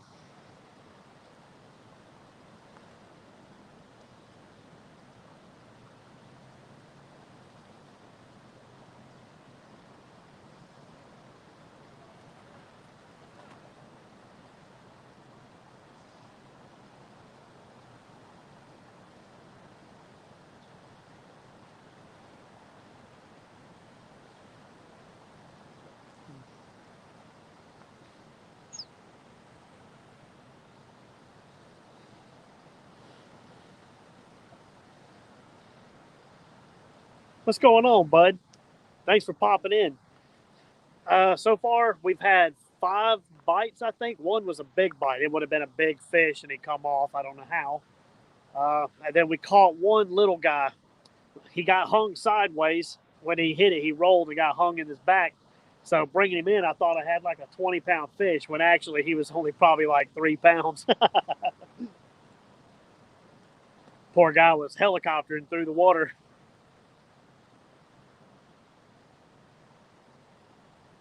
They're just now raising the water. It's coming up pretty quick. I'm hoping it turns the bite on. We're more likely to catch stripers now on bottom than we are blue cats, but there's still a good possibility for blues. Yeah, if y'all are in here and you haven't done it already, please give me a thumbs up, like the video, and if you like fishing, subscribe to the channel. Go into one of my older videos and hit a like on it and leave a comment so the subscription will stick. What's up, Big Mike? I caught one little guy so far. He felt like a giant because when he hit, he rolled and got hung in his back. So bringing him through the water, he was helicoptering. He's like a 3-pound fish. But rolling over like that, he felt like a 20-pounder. And then I had a really big hit that come off. I don't know how. He just pulled the bait off the hook, man. He had that surf rod bent all the way down to the holder. But that was back in the beginning of the channel, the beginning of the video. You should have seen it, man. That blue cat was hung so perfect, I could have thrown him back out for flathead bait. He was literally the hook through the back of the neck right there like you would for live bait. If it was the flathead run season and he was a little bit smaller, I might have considered it.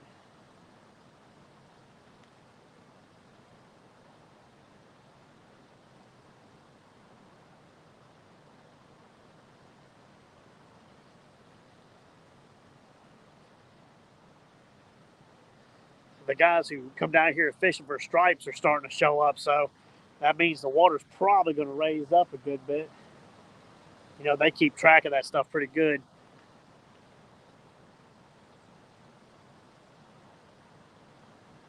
See, the water's starting to creep up towards my cart. I'll have to move in a little bit. I'll just back up. I'll keep backing up until the water levels out.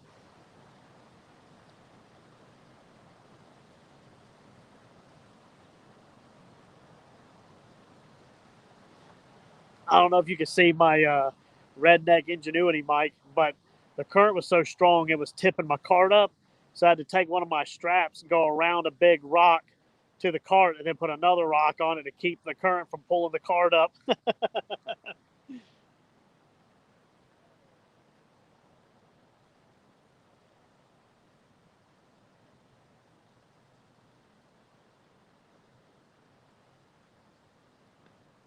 I might actually go ahead and reel that one up and put a new piece of bait on it and throw it back out.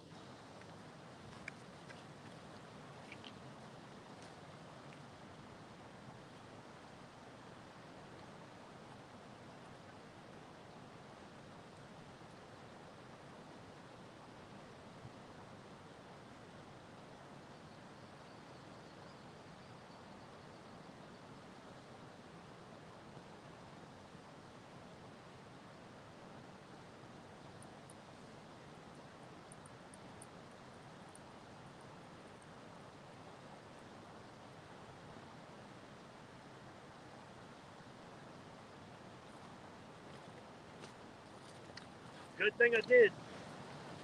Fishing on credit. That was a bite I had earlier. I don't know how they keep pulling the daggum bait off, man. Oh, man, this is a great spot.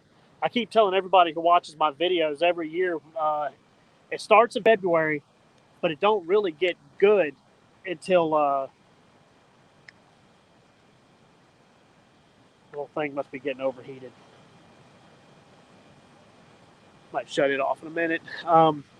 Every year around June is when it's like at its peak. Our flatheads run up this river like stripes run, and this spot right here just loads up with them. It just gets loaded full of them. That's what I'm really waiting on. Every year during that time, my channel has good growth. Before I started doing lives, I would just do my videos, that's when a lot of my views happened, because I was catching so many fish every day. Well, I'm going to go put this bait back out there real quick before we have to move.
Alrighty, we threw a whole bluegill out that time.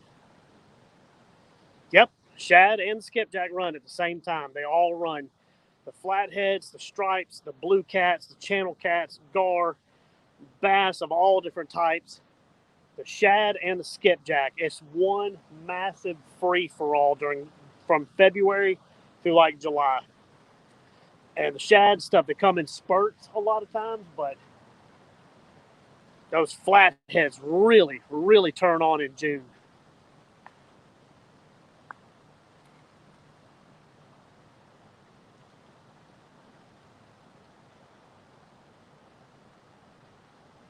And every year, that's when I have a lot of growth on my channel. That's when I get enough videos up that I can put out videos for a while, which now we go live, so you'll be watching me do it live a lot too.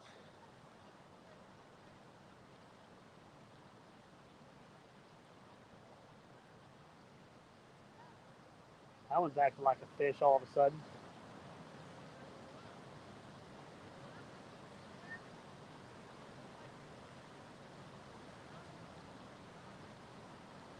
Huh. We'll see.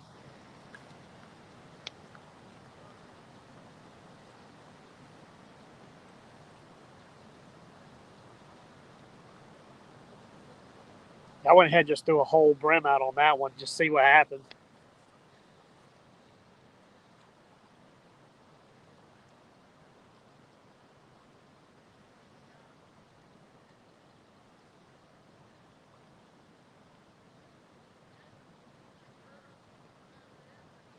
I usually catch bigger blues during that time of year than I do flatheads, but the flatheads are still nice. I usually catch them 10, 15 pounds.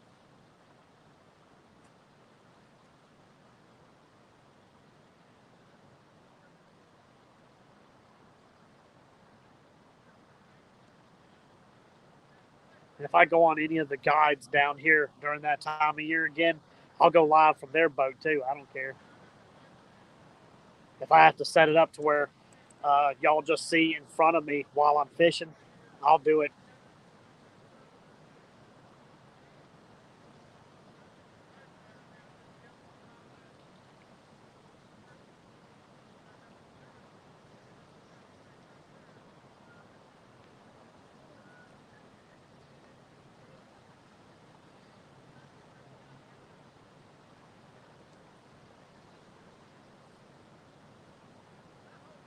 Might be getting a bite already on that little brim. Hopefully he go ahead and just takes it.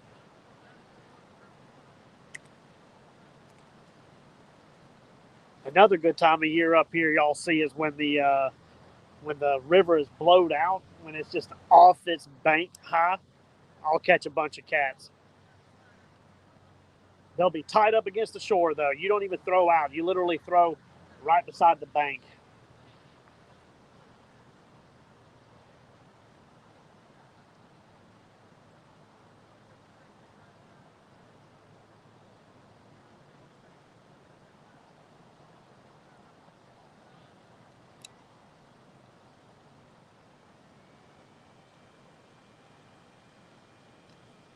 You got like a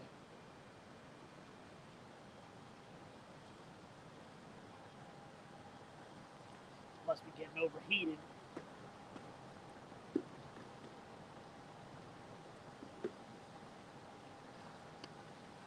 Little inverter's getting hot. I may have to shut it off for a little bit, let it cool off. My phone should have enough charge to run for a few minutes.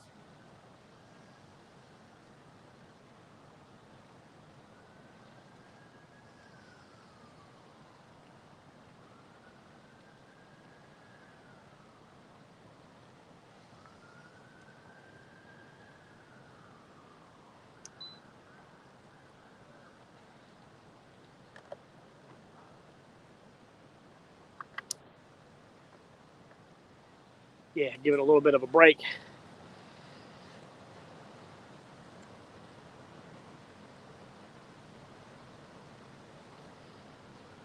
What time you going live, Mike?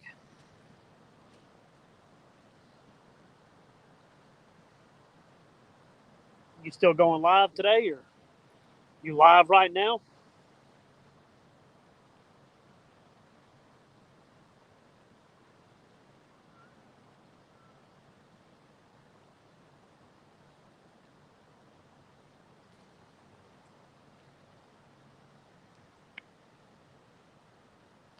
No, y'all probably can't see my face from the sun. I don't know.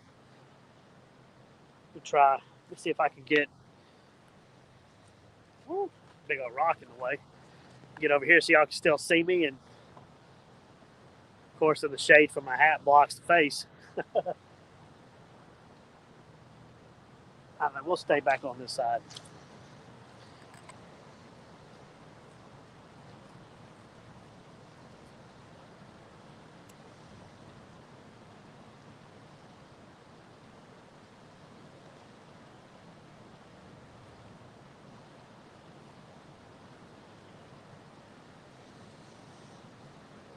Well, the river looks like it equaled out. I don't think they're raising it any higher, so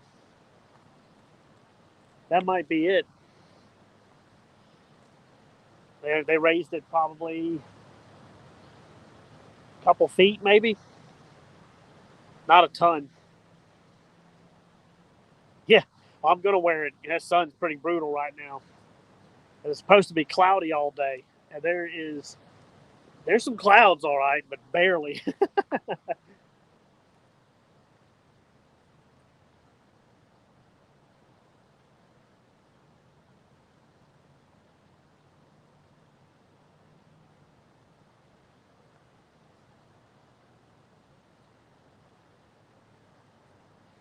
Tell you something else I'm going to do here in a second. I'm going to reel that green tipped one up, put a new piece of bait on, and I'm going to throw it downstream as far as I can get it. I'm going to try to throw it over the channel.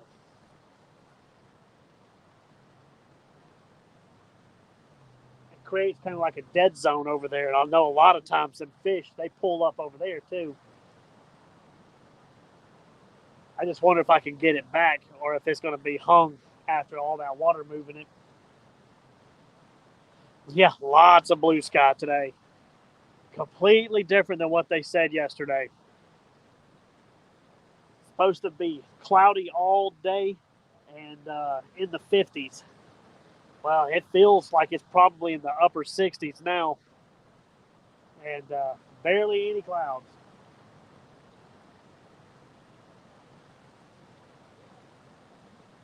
Y'all bear with me. I'm going to go reel that one up, get a new piece of bait, and throw it as far as I can over the channel.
line. I'm about to bomb this one way downstream.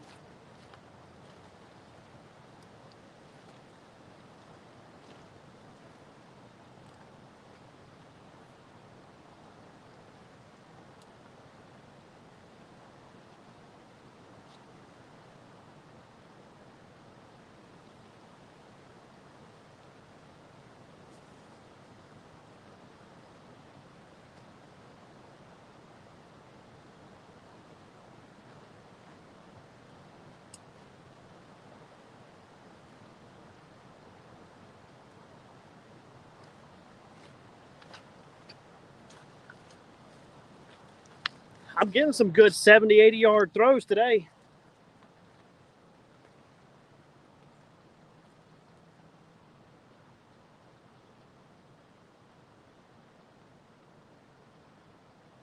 I have to swap those around.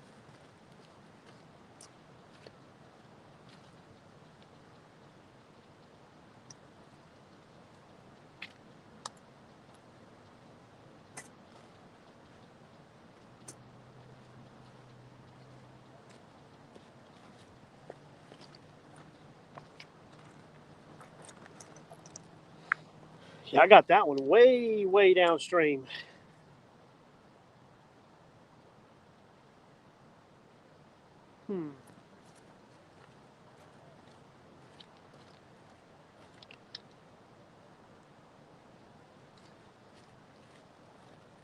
It's kind of rolled into like a danger zone area, though. Gonna have to be careful. There's a lot of rocks right there. I didn't expect it to roll in that close, but oh well. We'll worry about that once we get a fish. Which that spot right there, it may not take long to get a fish.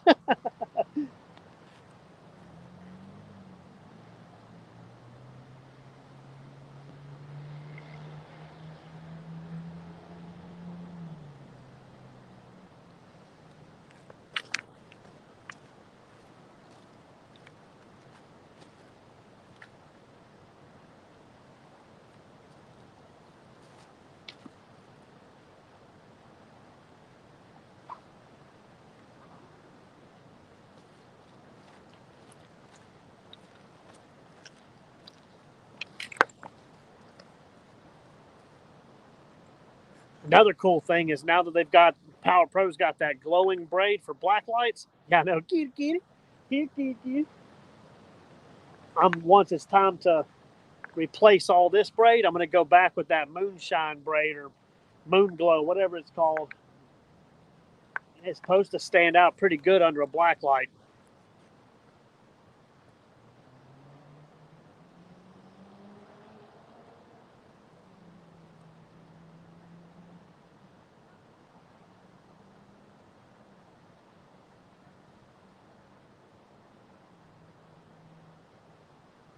Looked like we had a little action there.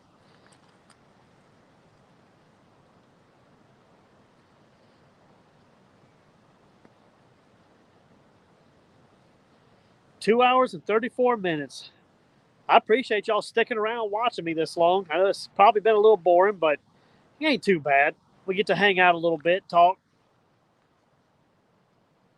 I can stay for a good while. I got plenty of bait today.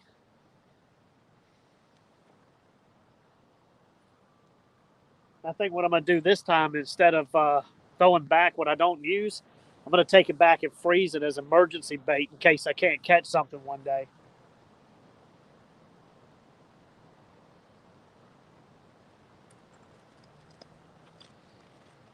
We actually do decent on frozen bait down here, believe it or not. But it's got to be frozen brim or frozen shad.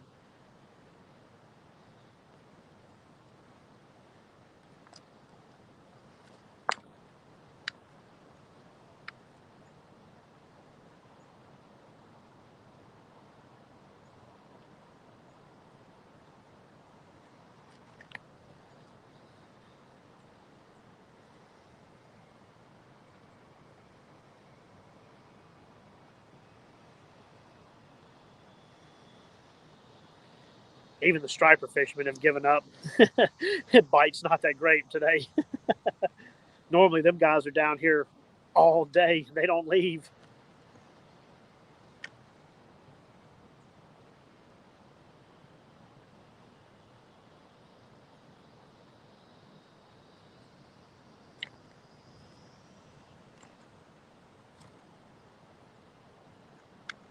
Come on, fish. Bite. Bite. I'm doing the magic pat, but it's not working.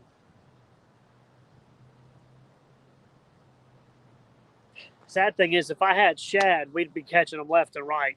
They never, ever let shad go to waste. If you put a shad on the bottom, you got to downsize your hooks a whole lot, you know, because our shad, the little thread fins, they only get about that big. I think I seen a few last year that were like 6 inches. Those were big. Those were huge.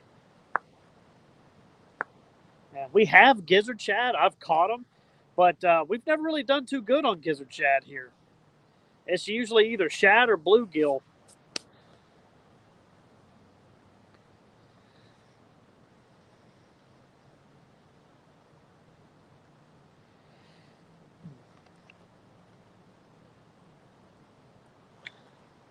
And then one time, just messing around before I used to do started doing these lives, I brought chicken breast down here and actually did really good on chicken breast. I was surprised. I caught like 3 or 4 nice little cats, about 4 or 5 pounds.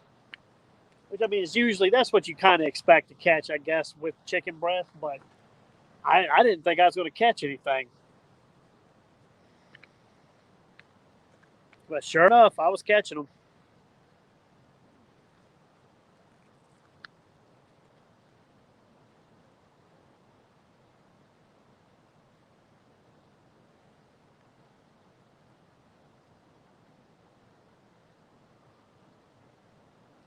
Whew, it might be a nightmare getting that one pole back. It done drifted downstream over the rocks. I guess we'll know if we get a fish. We'll find out real quick.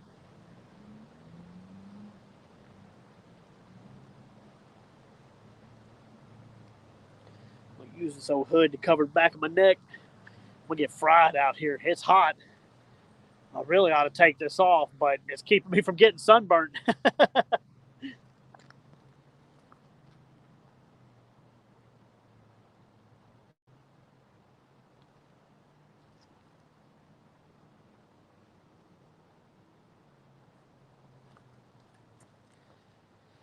Bad thing is, I know they're in here. I know that hole is full of them. I mean, that's where they go. They're just not wanting to eat at the moment.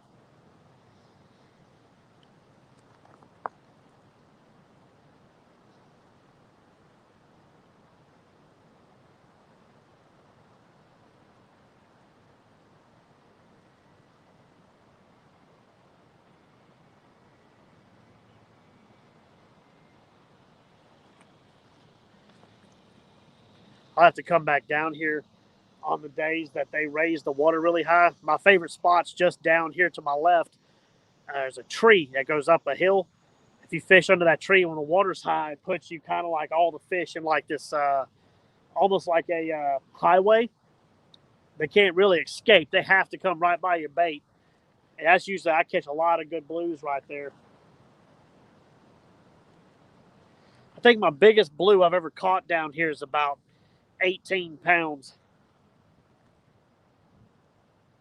I'd like to catch a 20 pounder and break that record from this spot.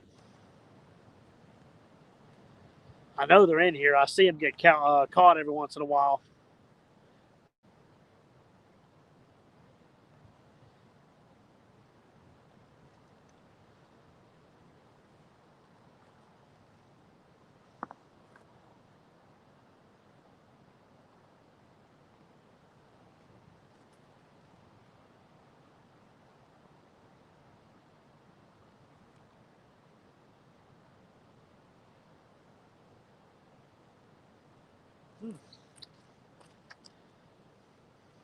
Lazy fish today, boy.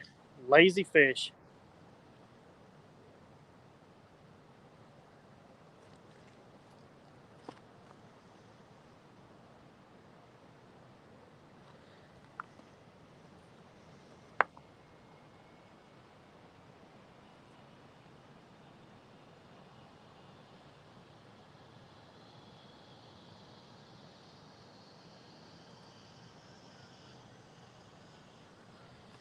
I'd love to be the guy to get the get the city record over here. It'd be nice.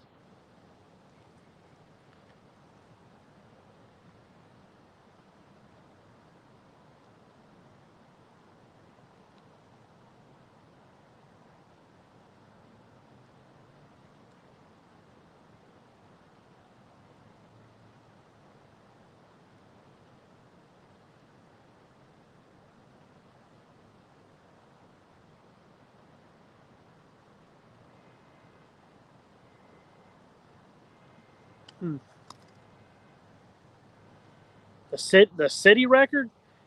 Um, Honestly, I'm not sure. I hear a car alarm. I wonder if somebody's messing with my truck.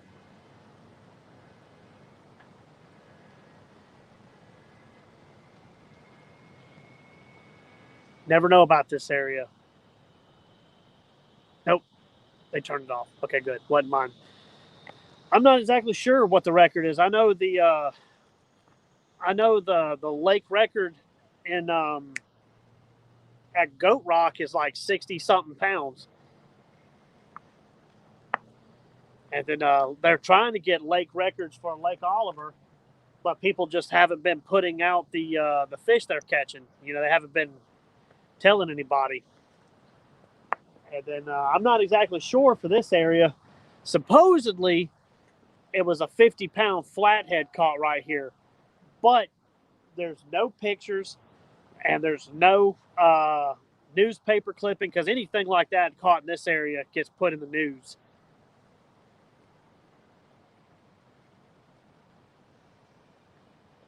So I don't know. I see my numbers dropping. Is there a good live going on right now? Mike finally go live?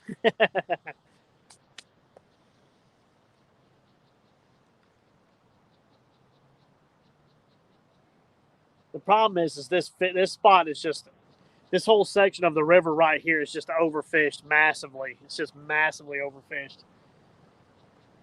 I'm kind of grounded by the area that I'm in. You know what I mean? Like I do as good as I do with it being overfished.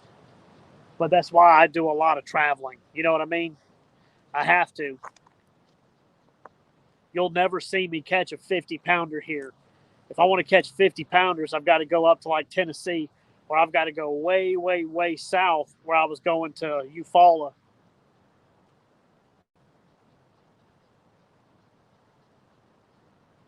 Luckily, that spot in Eufaula is a lot shorter to get to than Tennessee. It's only a 2-hour drive as opposed to like a 4-hour. I wanted to go today, but that didn't happen. But the next chance I do get to go, I will be going down there and trying that deep spot. I've seen another spot I want to try. It's got a 26-foot deep spot that's only like 50 yards off the bank. I want to get some baits down in there, you know, because I know there's got to be some good blues in there. And then once they open up that dam and allow people to fish under the dam, I'll be there a lot. That's where you'll see a lot of my videos is under that Walter F. George Dam. They said they're going to open it to the public in a few months, so I'm waiting. I'm waiting to see. Realistically, what's going to happen is they'll probably end up having to push it back till summer, because normally projects like that take longer and they get pushed back past what they actually had their completion date. But they posted the other day saying they're actually ahead of schedule. So who knows? Maybe they'll open it sooner. When I went up there and they wouldn't let me through the gate, I could see the road looked mostly brand new. So that tells me they're almost done.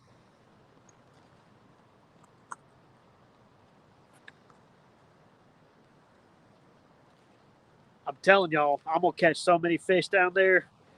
The average blue cat size is 40 pounds. That's unbelievable. The average, I'm going to go ham down there. There's nowhere to really put rods, though. It's going to be an interesting spot. I'm going to have to figure out some way to weigh this cart down to hold my rods for me.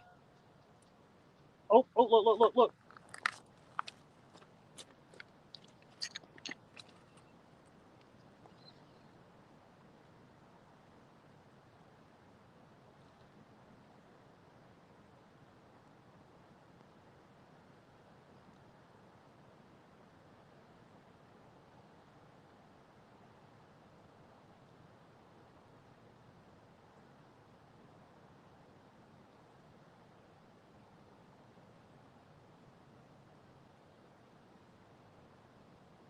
Dang, I think he dropped it.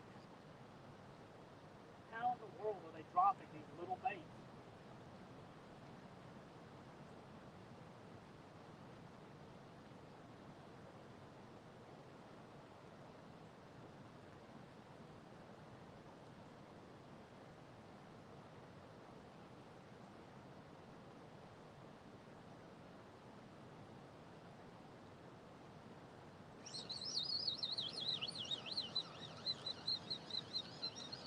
I'll check my bait and I'm gonna put it right back out there.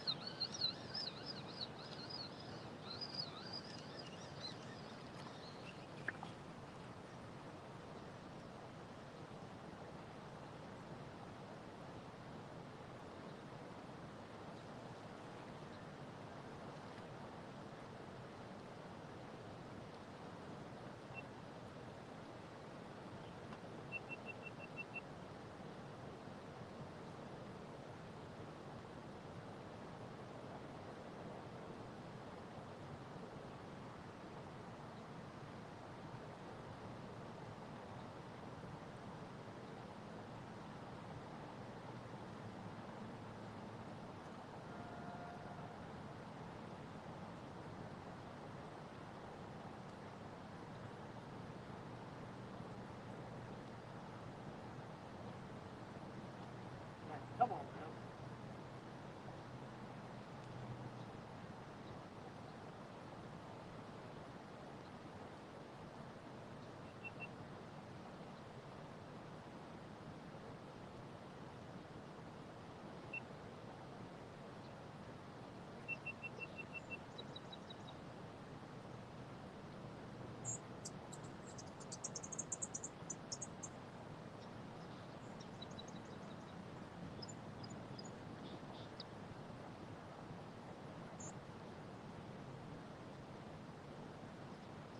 Dang, I don't know how they keep missing the hook.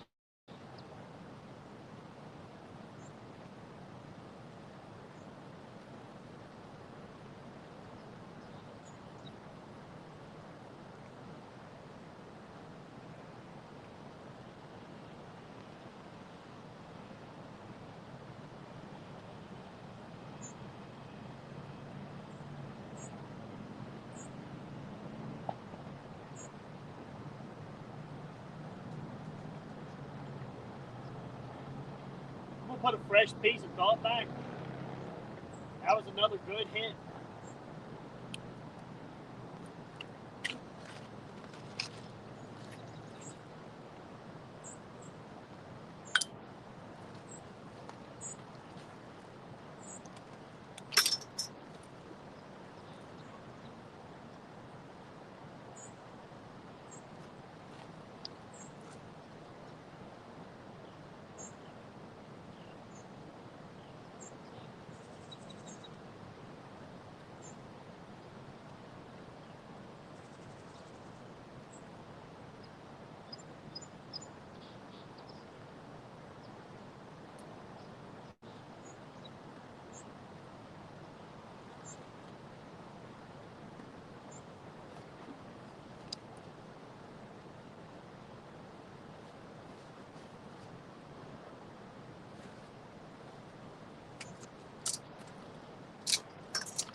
I just knew for sure we had a fish just then. I just knew it. I don't know how in the world they're coming off.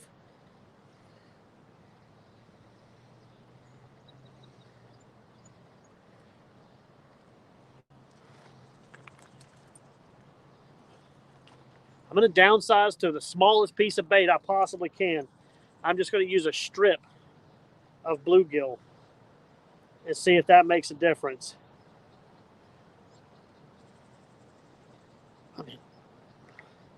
I mean, I'm used to them being finicky and picky, but not like this.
Once again, I put that one to the moon.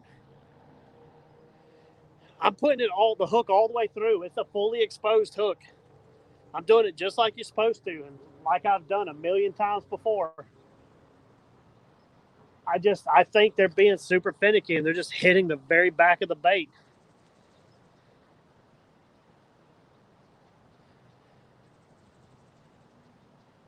You back? Nice. I just had another good bite and it come off the hook.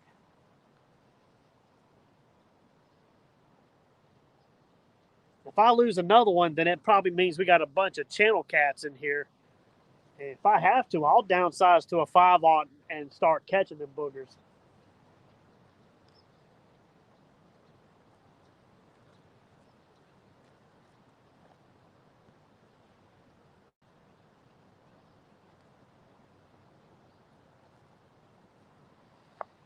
We're getting a lot more action today than we have been, though. That's good. A lot more bites. Just wish we hadn't lost that giant this morning.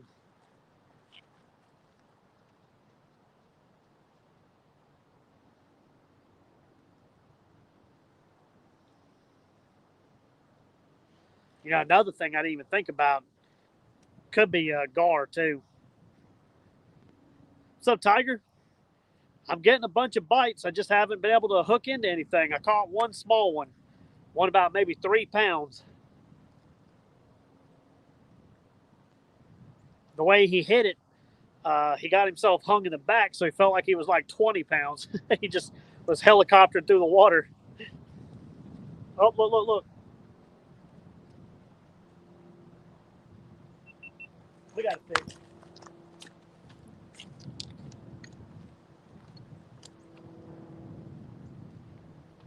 Come on, don't play with my emotions.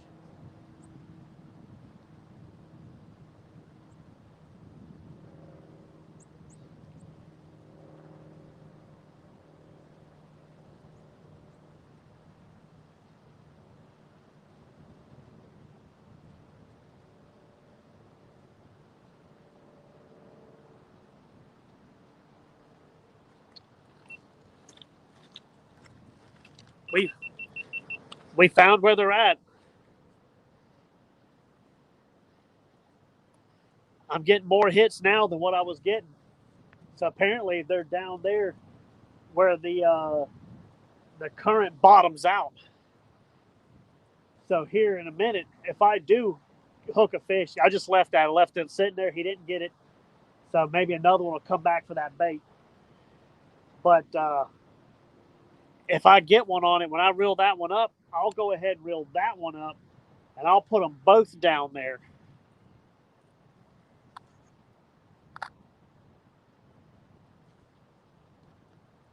That's starting to get action now. I like that.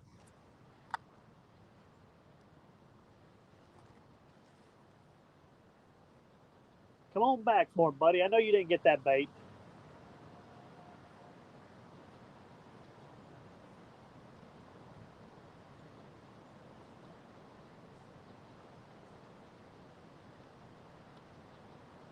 I could always try. That one's got a whole brim on it. I could always throw it downstream. Oh yeah, I'm using tiny baits today. And I'm getting hits. The smaller the bait, the better I'm doing, but I'm starting to worry maybe it's channel cats. We do get big channel cats. I usually catch some pretty big channels. I hook them on the big 11/0 hooks and big chunks of skipjacks. That tells you how big our channels are. But it could be a bunch of the little guys.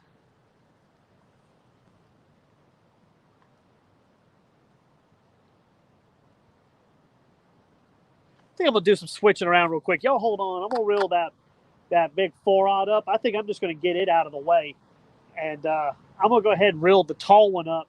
And I'm gonna throw it downstream. I'm gonna have both of them downstream real quick.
Y'all hold on 1 second. It's going to take me a minute to get this stuff.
Alrighty.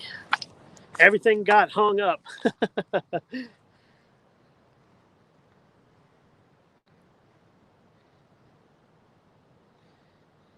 Alright, so they probably got the bait on that one. So once I get this one rigged up and I get it ready to put bait out there, I'll reel that one in. I'll get fresh baits on both of them and chunk them down there. Apparently the spot is at the end of the current.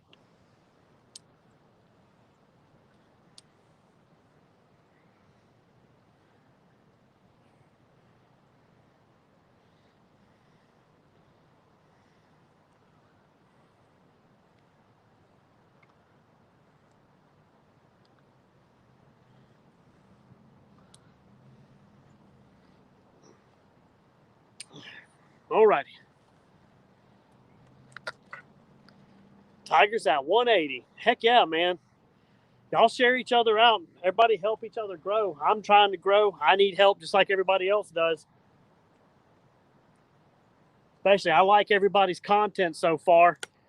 Once I subscribe to you, I watch your stuff and I like you, I stay subscribed to you.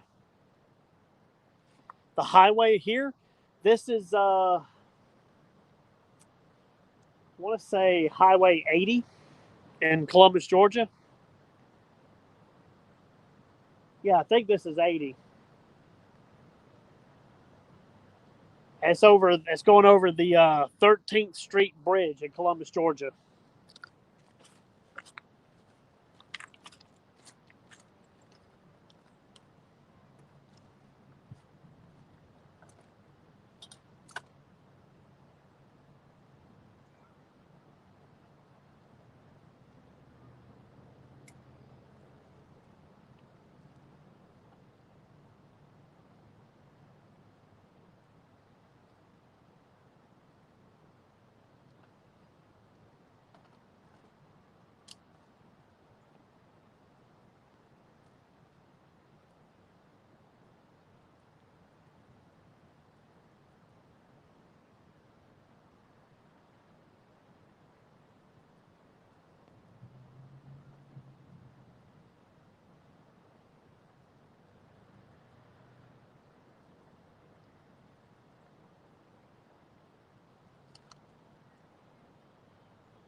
All right, putting a new bait out.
right, second bait going out.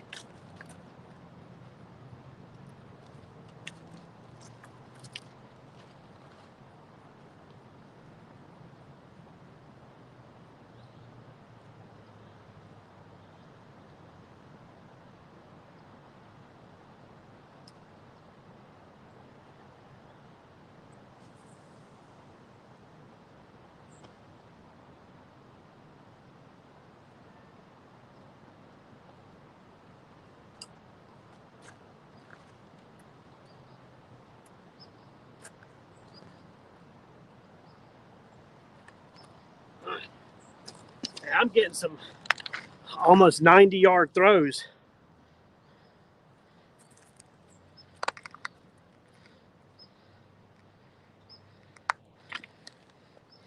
Georgia-South Carolina border.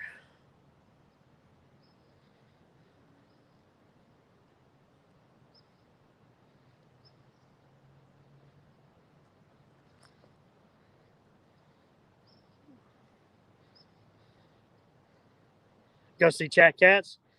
Heck yeah, man.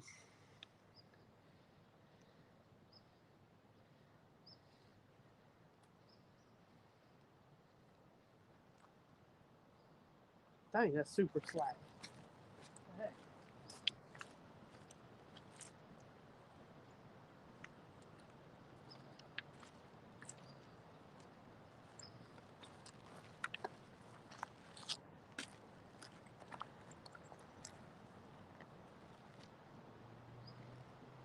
We got 2 baits down there now.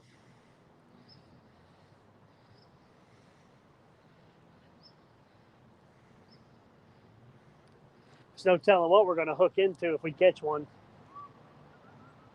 That's the area everybody likes catching the stripes, too. I wouldn't be surprised if we get a big stripe.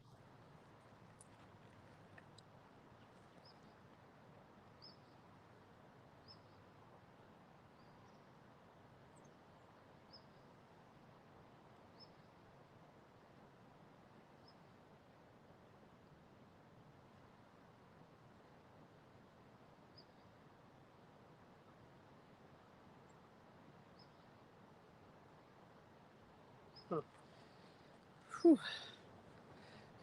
What's up, Cleveland? We're getting a ton of bites right now, man. I just haven't hooked up. I caught one little one. And I figured out where they're hitting at. So now I got 2 baits down there in it. They're hitting downstream at the end of where the current kind of spins around. It creates like a washing machine kind of effect right here. The back end of it seems to be where the bites are coming from. Now, I did hook one big one this morning, like the first 5 minutes of the stream, like fishing straight out into the current. But that's been my only bite over there.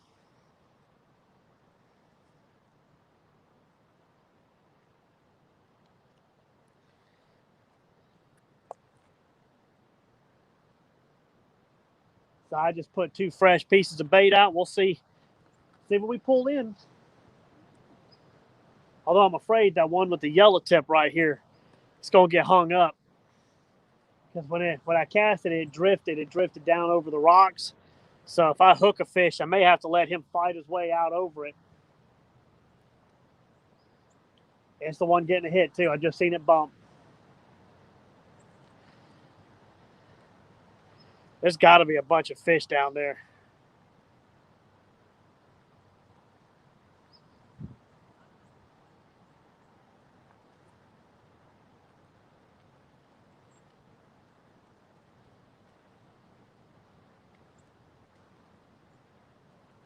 Now, if y'all wanted to just see me catch a bunch, what's up, Alvin?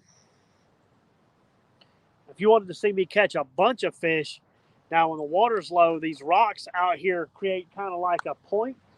You can walk out there if you got, what do you call it, rain boots on.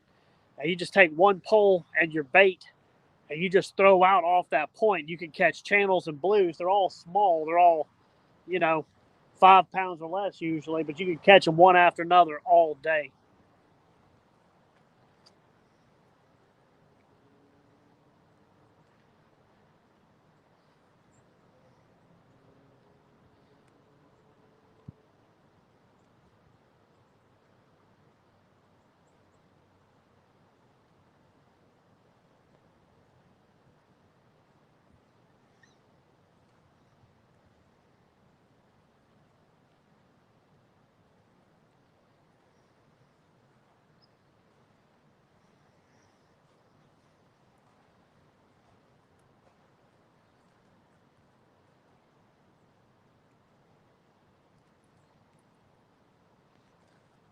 Thought I heard one of my poles getting hit.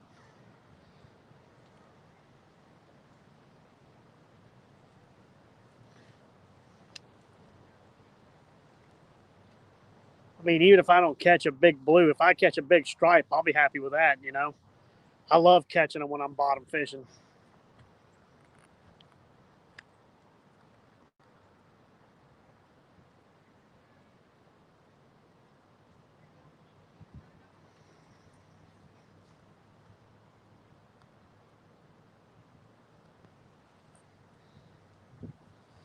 Whew, actually a little shade for a second. Getting hot under the hat.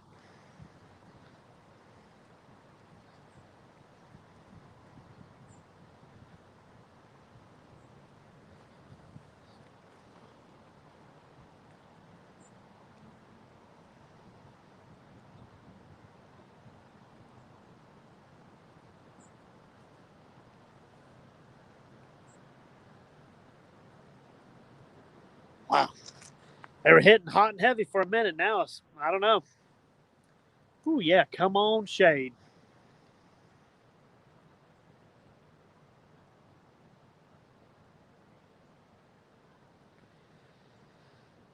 Man, I'll be glad when I get to 1,000 subs so I can start using the YouTube live, man.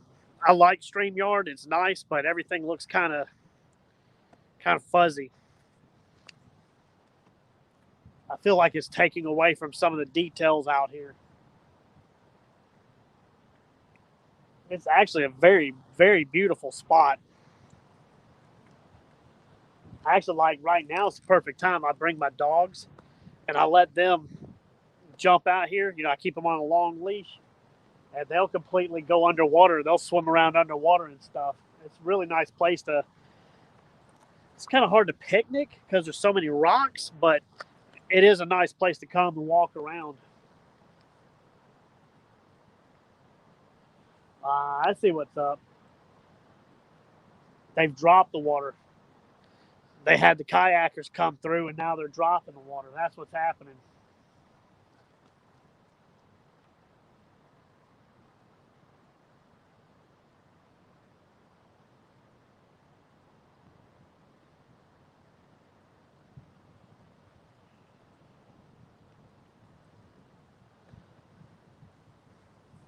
I'm going to recast this one now that the current's changing.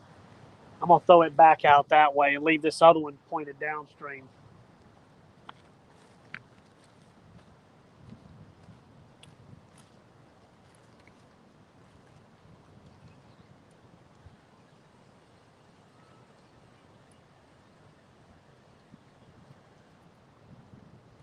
Yep, there's that rock.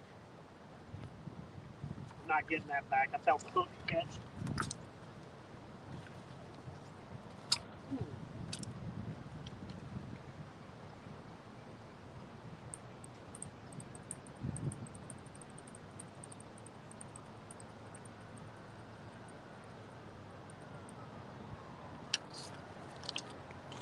That's what I was afraid of. Yeah, you can do 50, but you have to be from a computer. You can't do it from your phone with 50. Or at least that's what I've been told. Now, it might be worth me trying out, you know?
All right, got a new bait out.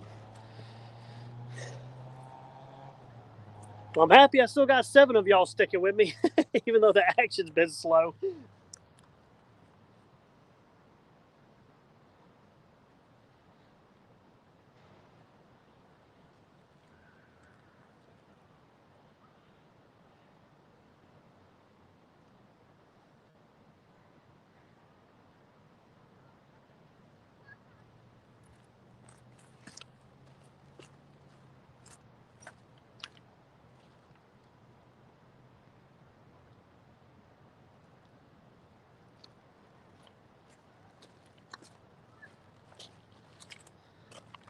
What's up, G-Style?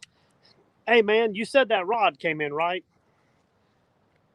I know I asked you the other day, but I think you, I don't know if you jumped out or what, but I just want to make sure because they told me it was delivered, but I've had them tell me stuff was delivered before and that it wasn't there. At least I don't remember if you told me you got it. You just throw a thumbs up or something if you did. Oh, you got it? Sweet, man. I can't wait to hear about the stuff you catch on that thing.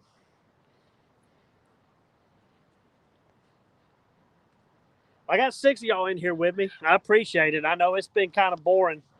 We've had bites, but just not really any good fish. But it's because they raise and lower the water so much for these stupid kayakers. There's no pattern for our fish anymore. Basically, you have to wait until like there's a rainstorm and they have no choice but to open the dam for a couple of days before you get an actual natural pattern. So you just got to be ready. Sometimes the fish are here and they turn on and then they turn off. You never know.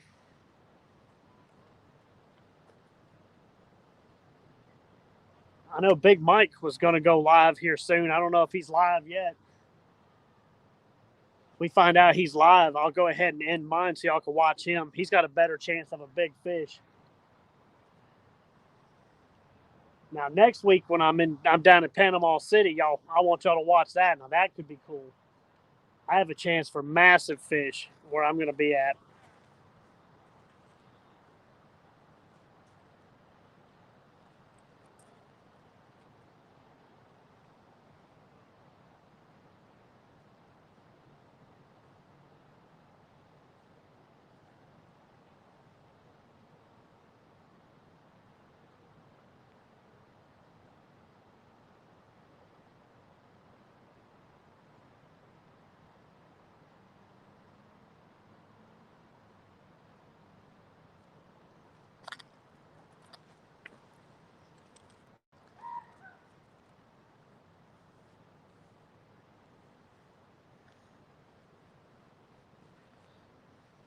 Whew. I'm glad the shade came out. Woo. Thanks, Tiger.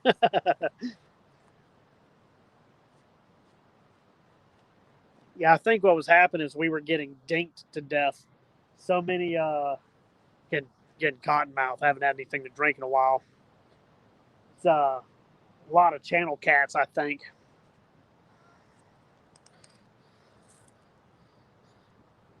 I see the counts dropping again. Is there a live on right now? What's up, Morgan? If one of them big guys have got a live going on, y'all could swap to that and watch. I've already had this going 3 hours.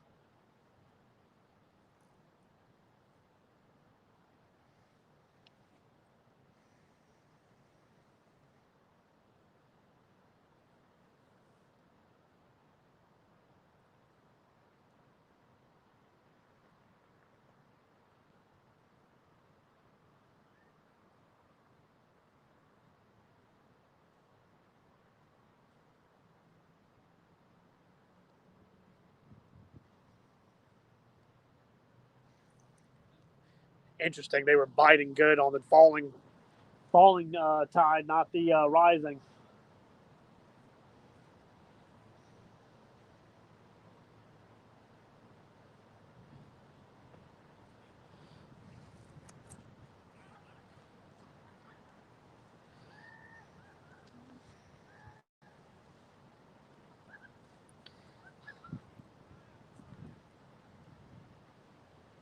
I got a whole bluegill head out there now. I've been doing little baits, and still missing them. So I'm just going to go ahead and put a big bait, and hopefully maybe one's big enough to just swallow it.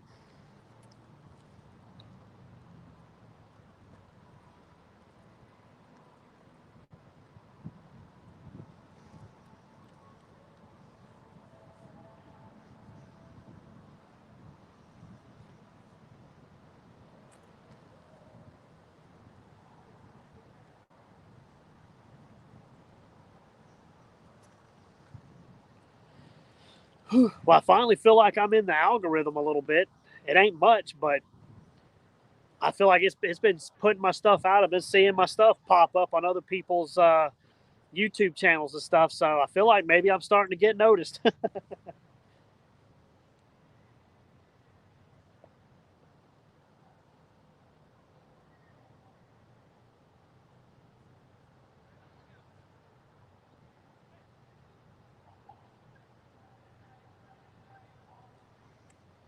And I got some more videos and stuff coming up. I'm going to edit out some of the stuff from some lives, put that up, and then I got some more tackle reviews coming up and things. So I'll be doing some of my videos also.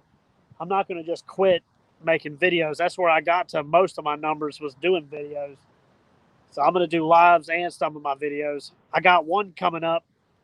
I got to find time to do. My wife, her friends that she works with, they're trying to get their kids into fishing, but they don't really know how to fish good themselves. So I'm going to do a beginner fishing video. You see, I've got a hit. Look. Oh, it's super slack.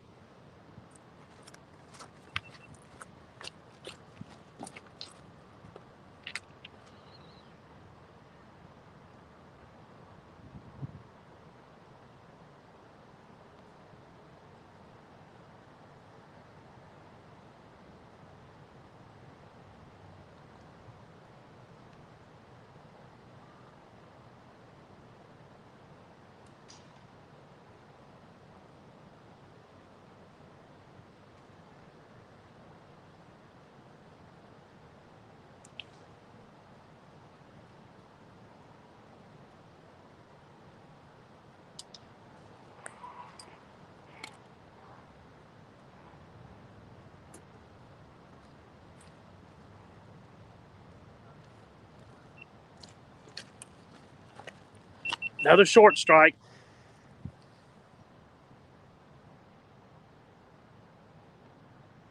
That's actually a really little bait on there.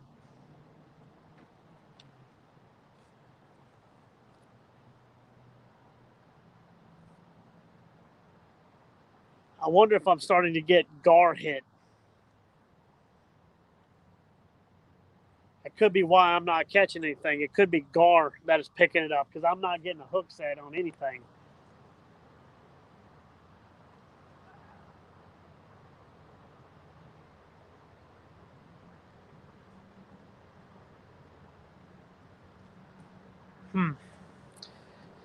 Guess we won't know until we see one, huh?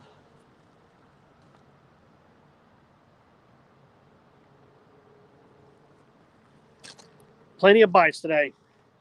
Yesterday was no bites, and no bites, no fish. Today was a lot of bites, one fish.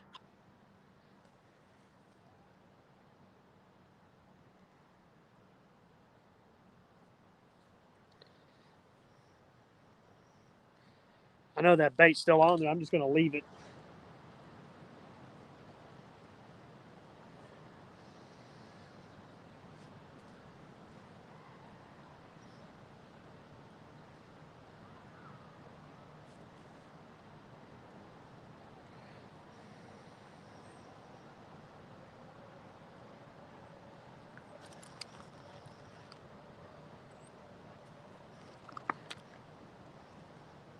Clark's Hill.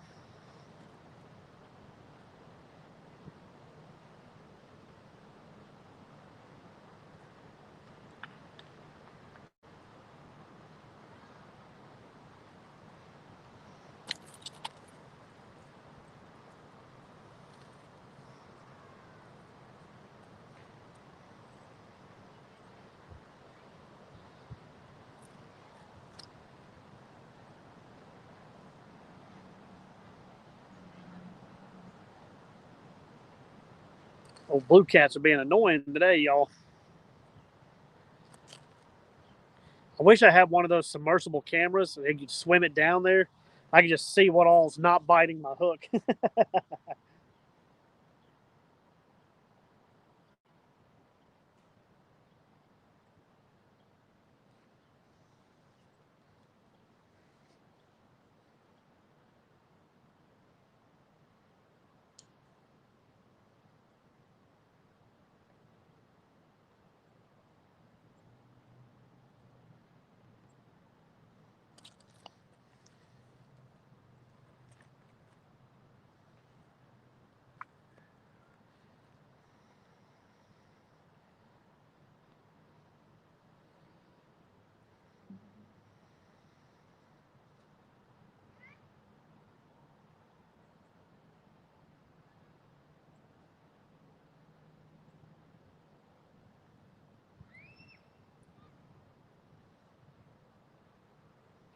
What do you catch up that way?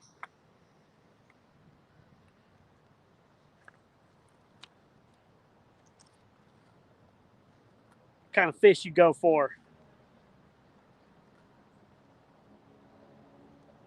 You like them old green bass, or you like catfish, or you like me, just kind of fish for anything that swims?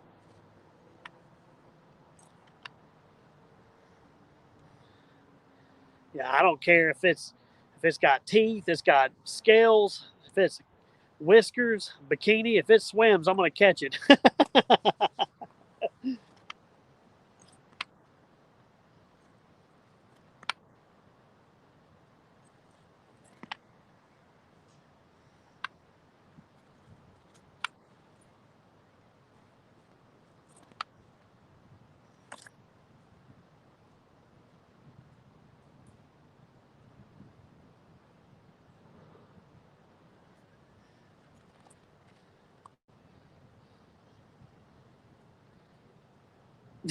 Yeah, right. Whatever's biting. See, that's what I like.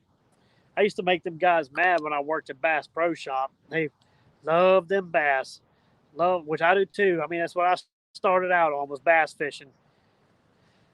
But they'd go by, they'd see a puddle. I'd tell them to stop. I want to fish it real quick. They're like, "Why?" It's just like a little, access pond that like extra water just spills over in. I'd go over there and catch a bunch of carp and gar, catch bowfin, sometimes some bass. They would get so annoyed with me. They like that prestigious fishing. I like just fishing. I don't care if I got to crawl through mud. I'm gonna catch them. Bass fishing is not too much work. Usually, you can make it too much work. I feel bad for them guys who do it for tournament fishing. It ain't like catfishing. Them boys are constantly moving, constantly questioning themselves. Got to have 5 daggum depth finders on the boat.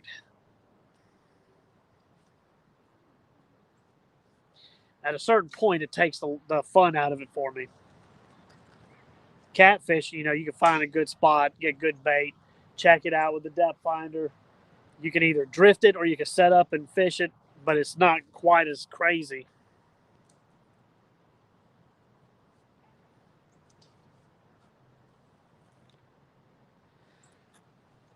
I'm actually itching to try out that new bass lure I got yesterday.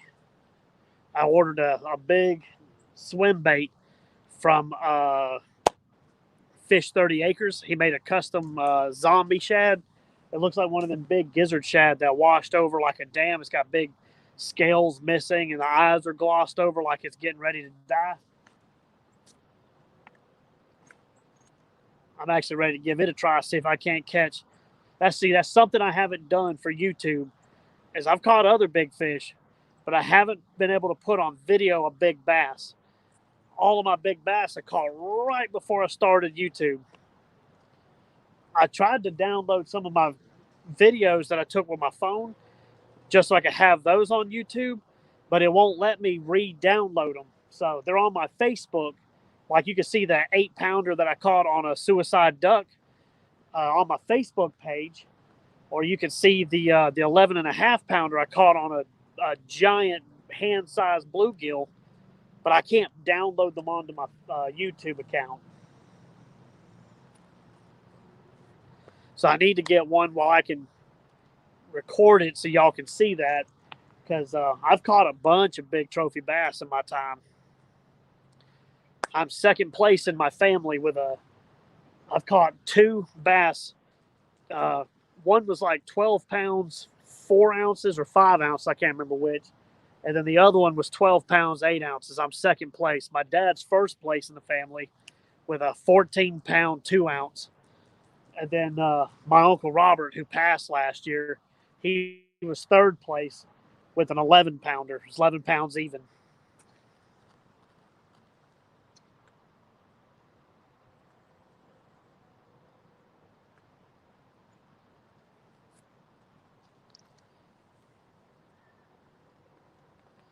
And I actually got one of my bass, or 2 of them, one of my 10-pounders and that 12-pound, 4 ounce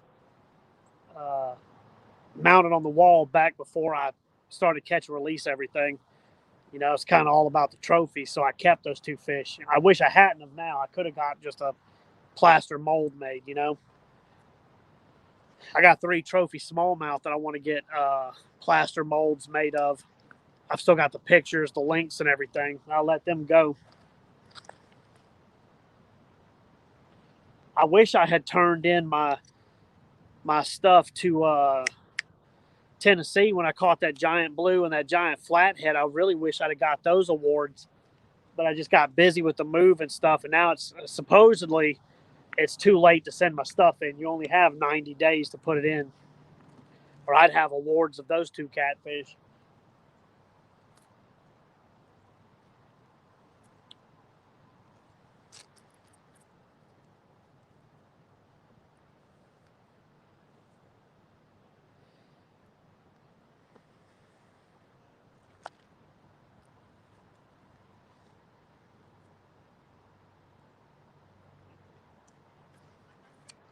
Now, if y'all believe it or not, but the original reason why me and Alan started the Real Beast YouTube page was because people wouldn't believe the stuff that I was catching. I feel like even he didn't believe some of it until I started showing him. And it was to really just to show people that there's still trophy fish out there to be caught, you know, and that the average guy can catch them.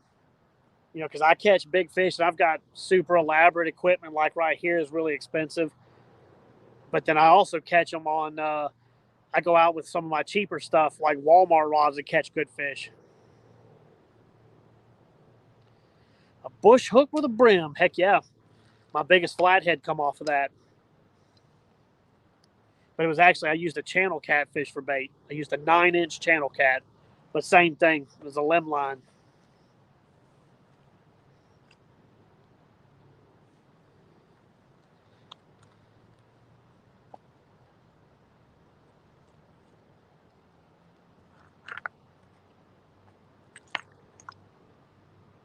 That's really kind of the message that I like. I haven't really got into it much because I don't know, just you get caught up in the YouTube thing. But really, my message on YouTube is that, you know, there's still good fish to be caught, and the average guy can catch them with the right equipment and the right time.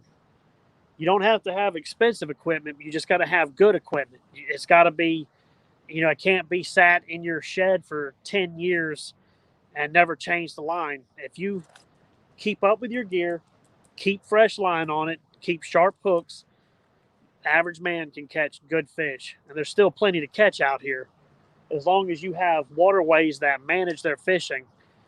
Now, my area here, they don't manage it very good. That's why I travel a lot. The fishing here is just seasonal. You catch 1 or 2 decent fish here and there, but then springtime when they restock all the stripes and all that kind of stuff, and the flatheads run, the blues run, the shad come up, and the skipjack, you know, for about 6 months, I get enough content usually to last almost a whole year. But then, you know, immediately they go right back downstream. and then just back to this where you get a bite every once in a while.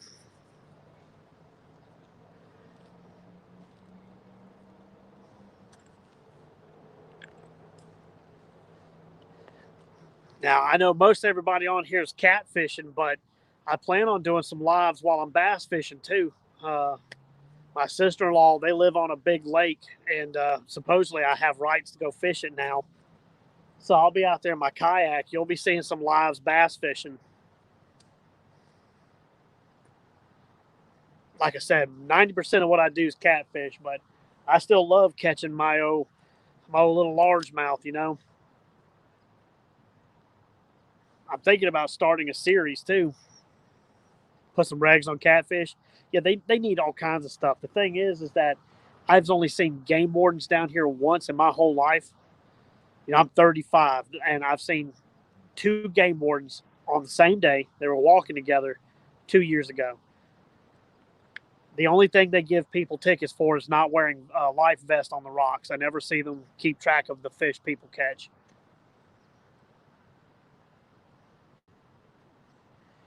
They don't care about the fishing around here. They're more interested in the money they make with the whitewater thing, which I get brings money into the city. I understand that, but you know, this river needs care too.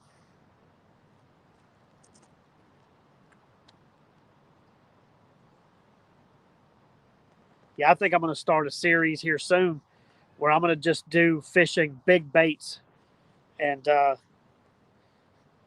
I don't want to copy, but fishing was it 681 or I think that's his channel. God, I get dyslexic, get stuff mixed up, but he did a big bait challenge. How many days until he caught a fish? Got me on the big screen. Why aren't you live, dude? Why aren't you live? I thought you were getting out earlier. My finger must look gigantic right now. But I'm gonna do a challenge. I'm gonna use just big bass baits. 618. That's it. Thank you, Mike. I'm dyslexic. I get things mixed up sometimes. Uh, but I'm going to do a big bait challenge because I throw giant 10, 12-inch swim baits. I used to catch big bass, and I think I'm going to do one. I'm just going to video and keep track of how many days until I actually catch one. So a lot of guys, they hear me say I've caught, you know, 25, 30 bass over 10 pounds. They don't believe me, but what they don't know is, you know, sometimes it takes months before I hook one. And I remember one time I went a year without hooking a big bass. I'd see them chase the lure. But then also 1 year I caught like 6 giant bass. I caught 2 on the same day, back-to-back casts. One was 12 pounds. Actually, it was the 12 pounds 8-ounce bass, and then I caught a 10-pound. It's like 4 or 5-ounce bass. One was on a spinnerbait. I sat it down, picked up another rod that had a crankbait. Was the Tiger Crawl color. Threw it out, 10-pounder.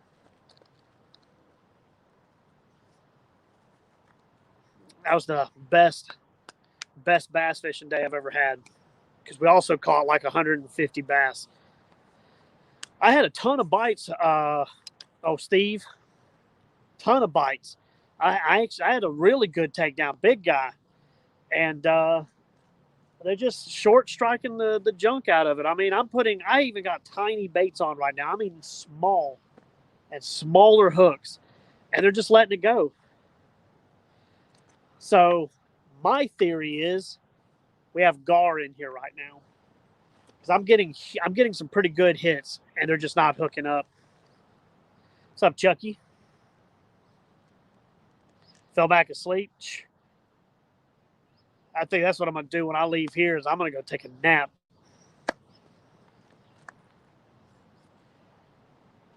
Y'all give me a second. I'm gonna reel this orange rod back up. It had that hit a few minutes ago. I'm gonna put a new piece on, and I'm gonna try to throw it as far as I can over the channel. That seems to be where I'm getting the bites at.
Wasn't exactly the spot that I wanted it at, but I'm just going to leave it.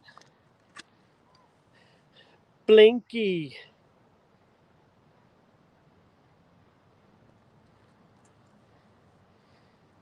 Yeah, it might be, Mike. I mean, I caught one, so you can't say I didn't catch anything, but as far as big fish, it's probably on you, dog. It'd be my turn to sit there and be passing out on the couch watching you fish with your giant finger in my TV screen.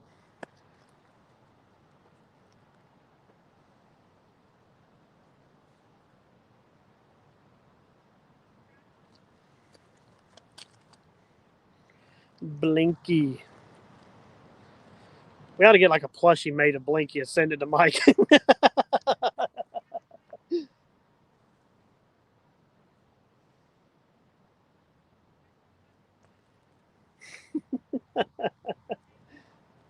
That would be great.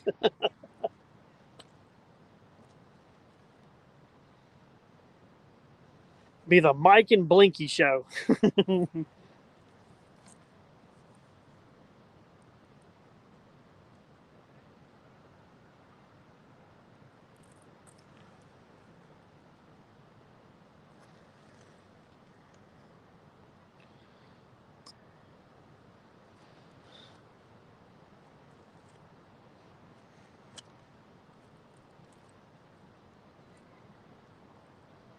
Get like a little Blinky hat made.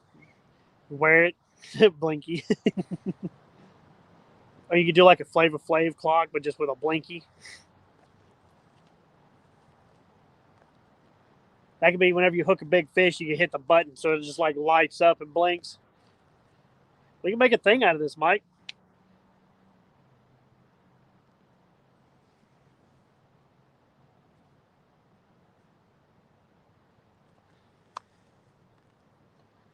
Ooh.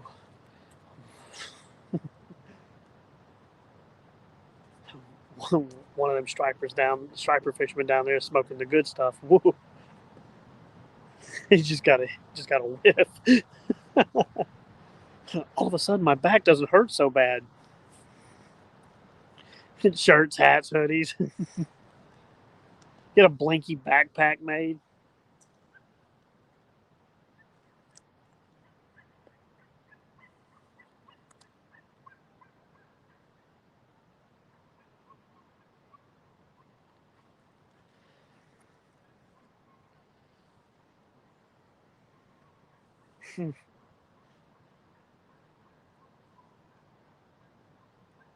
Come on, little flathead or something.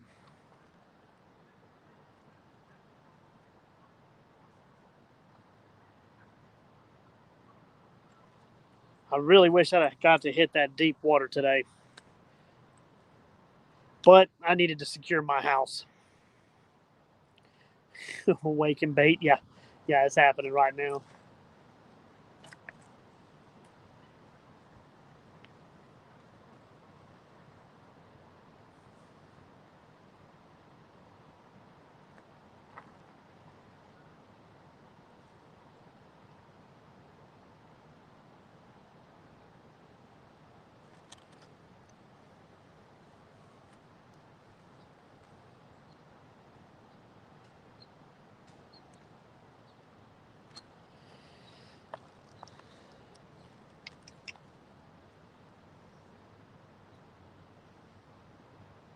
Well, looks like I'm going to have plenty of bait to take home and freeze for an emergency. I still got a bunch of bluegill in there. I guarantee you, though, if I had a skipjack, we wouldn't be waiting for bites. I'd already have like 15 fish.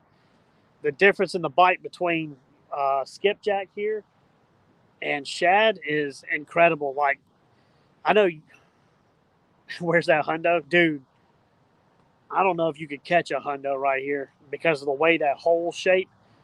He'd probably cut you off.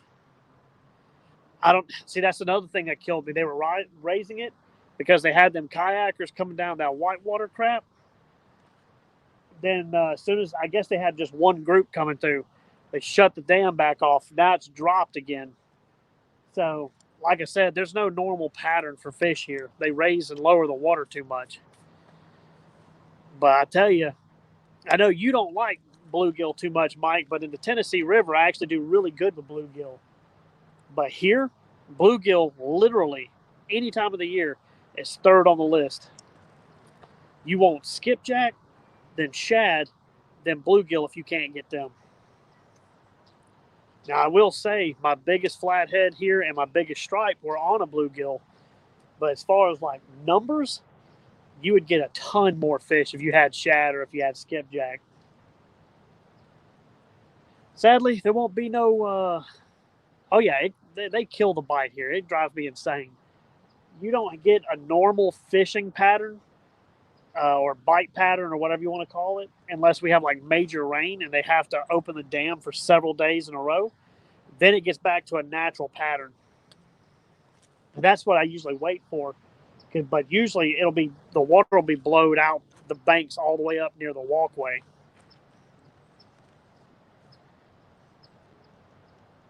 That walkway that I fish on, y'all see, it'll be underwater. That's literally the best time to fish.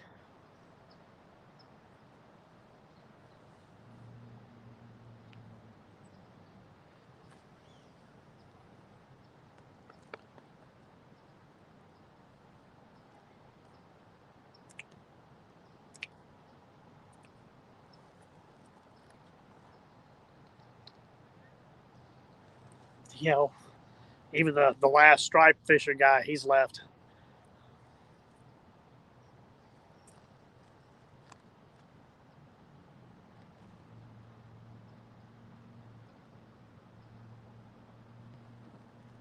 We'll give it a little bit longer, and then I'll pack up. I haven't had anything to eat or drink all day, so I'm getting not just thirsty, but I'm getting cotton mouth and I'm getting hungry. So I figure we'll give it probably about another 7 more minutes, 6 more minutes. I'm half tempted to reel it back up and throw it back down there because it landed weird. It needs to be down there. It's where I was getting my bite. So I'm going to reel it up and cast it real quick. So our last few minutes, maybe we got a chance.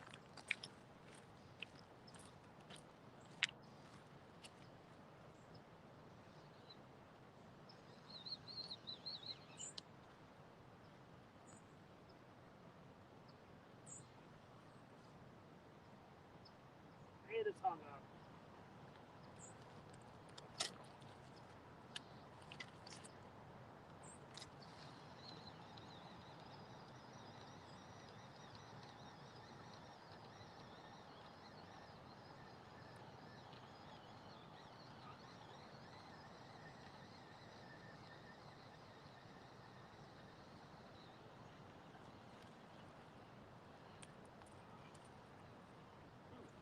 Fishing on credit.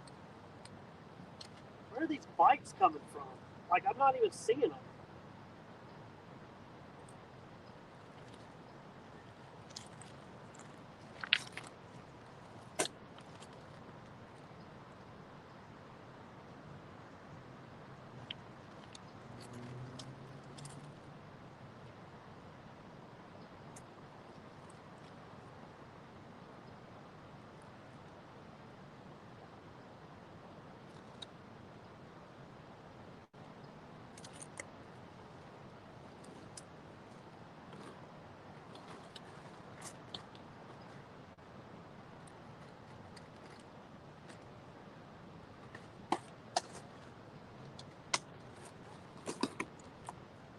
Broke the tip on the hook, though.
You'd have been proud of that one, Mike. That one almost went across the river. Oh, yeah, it's dropped a lot.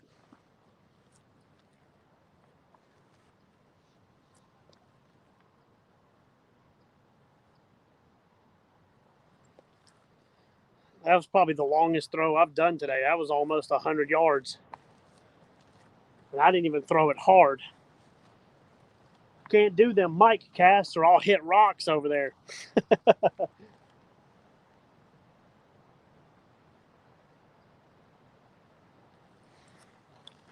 You're catching them rockfish. Oh, you ought to see some of the throws I do with the spinning rod I have full of 50-pound braid. It'll blow your mind how far I can cast that. But it's got to be a smaller weight. It's got to be like 4 ounces or less. And it's got to be a smaller bait, probably like half of a cigarette pack. But I've made some almost 150-yard throws. I threw so far one time, I told Mike this, that I threw across the channel in the Back Bay in Panama City. I actually hit dirt. I had to reel for a long time to get it. But I was being stupid. I put everything I had into it. I tried to break the rod when I casted it.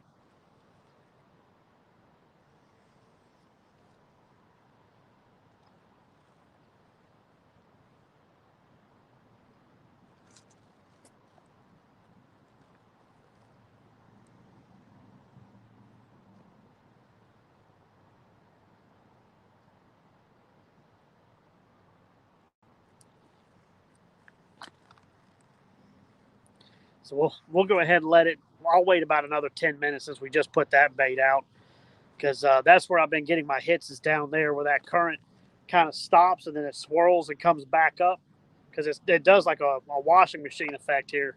So it's right on the outside of that swirl.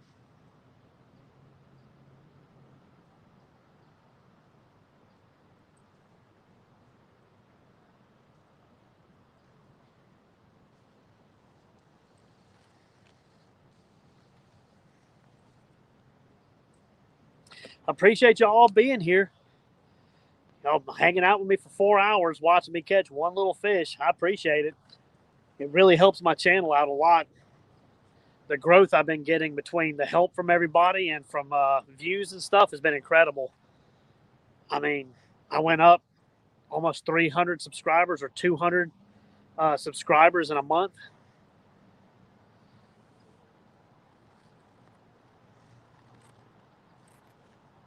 That's the most growth I've ever had at one time.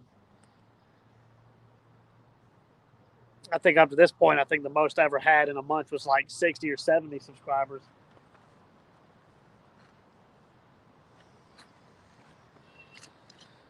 One of the good things is when I finally do reach 1,000 subs and I do that big giveaway. Yeah, I appreciate it, Chris. That giveaway, I'm not going to advertise it. That one is just going to stay on the channel. If you watch, you see it. And if you don't watch, then you won't know about it.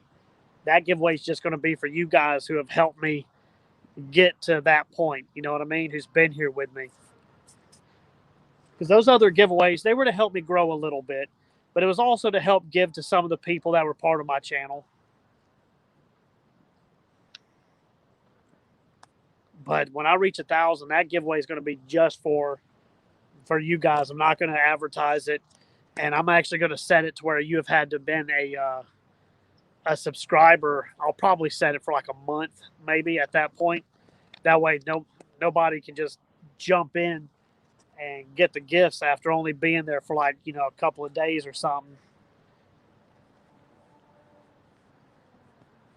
I said it was going to be saltwater equipment too, but I mean most of y'all that watch me now is all catfishing, so it's probably just going to be a little mix of everything, I guess. A little saltwater and a good bit of catfishing equipment. Of course, the saltwater gear that I will give away can be used for catfishing, like what I do. I love them big pin spinning reels for catfishing. Maybe not quite as big as that 10,000. That one, not that it's overkill. It's just heavy as all get out. I think probably the 8,500 like I got or the 95 is probably about as about as big as I would like to use.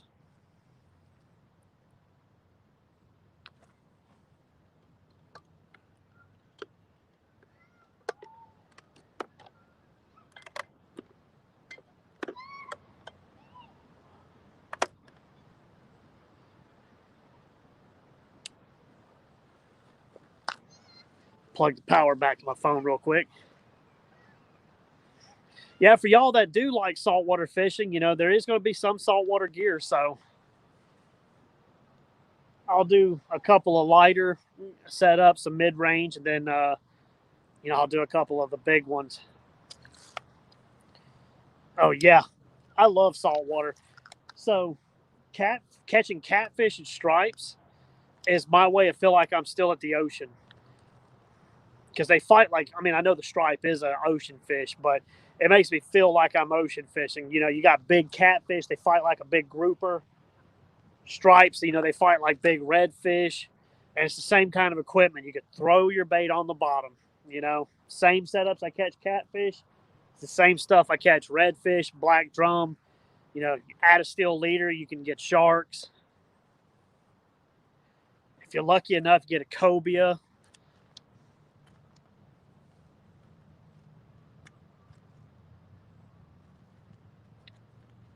The only fishing I really get, like, you know, fancy with is either fishing for mackerel or bass, because you gotta work lures to catch them. All of my other fishing I like is just bottom fishing.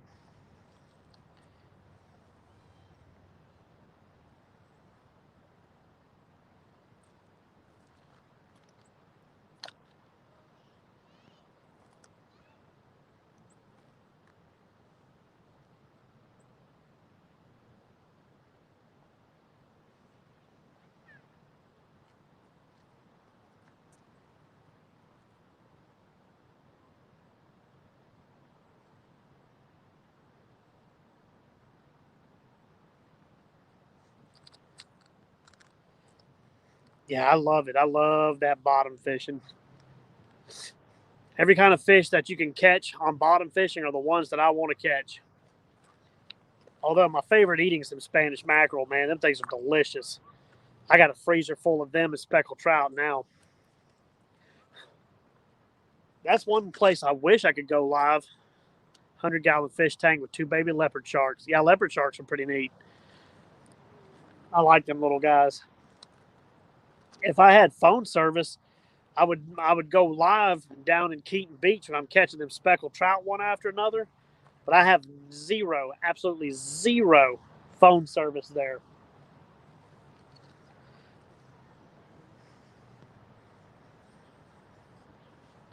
The coolest sharks to me are the tiger sharks when they're babies, because they're bright blue with them gray stripes.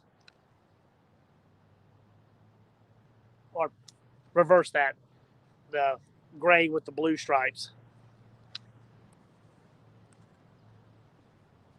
They absolutely look incredible. At least you could drive on the beaches there. Panama City, you can't go on them beaches. You can't make a fire, nothing.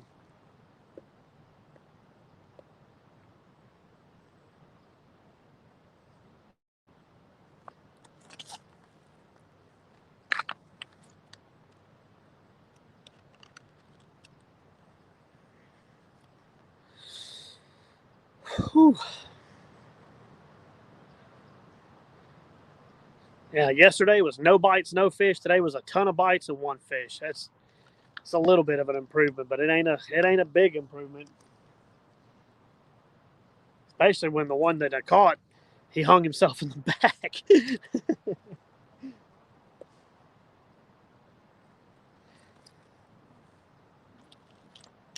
That's the second catfish this year I've caught by hanging in the back like that. I got about a 10-pound blue out of my kayak hung in the back one time. That was fun.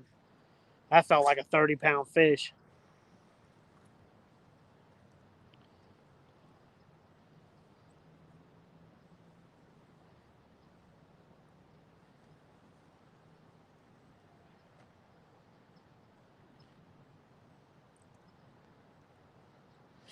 You caught a 4-foot leopard shark. I bet that was neat.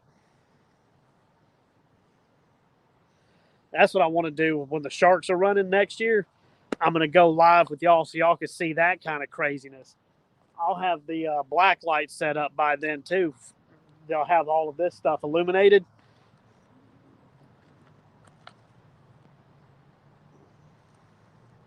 Yeah. Yeah, Texas played it right on that.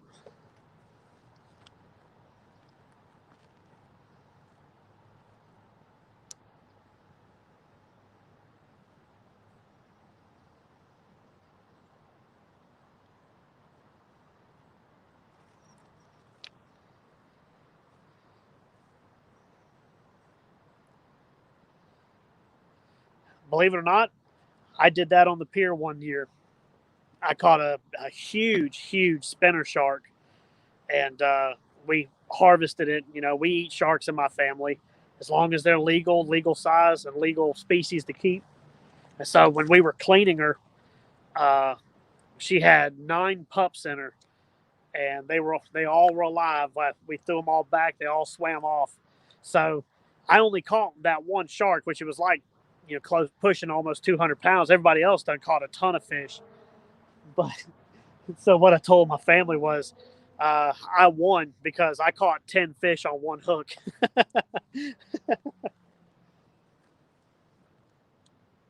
But they were all about 2 foot long.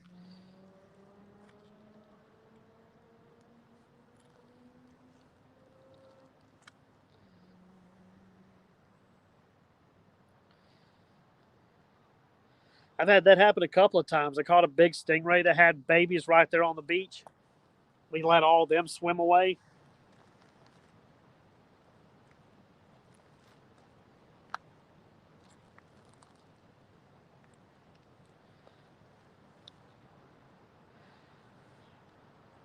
Y'all see me swatting and stuff. Bugs are coming out. The sun's starting to go down a little bit. Come on, fish. Fish. Bite the hook. One of you, anybody, anything. I'll take a turtle at this point. 1 year later. That's pretty cool.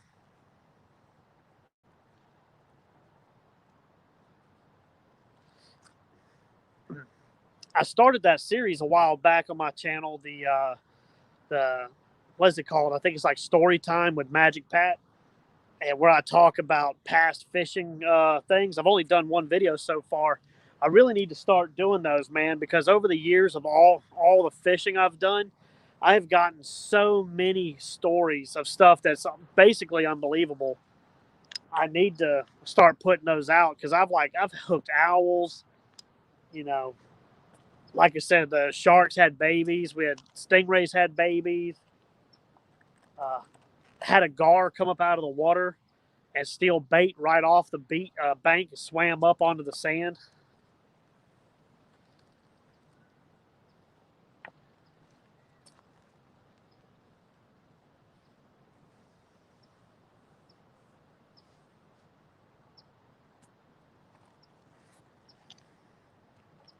I'll start doing more of my tackle reviews too. Ooh, perfect.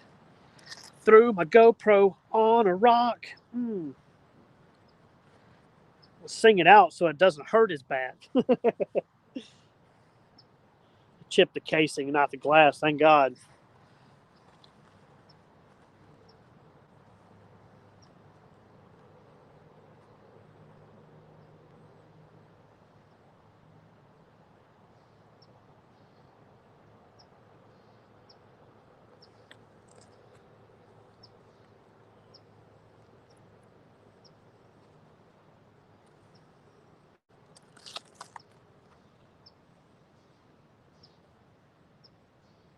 Here on Mockingbird.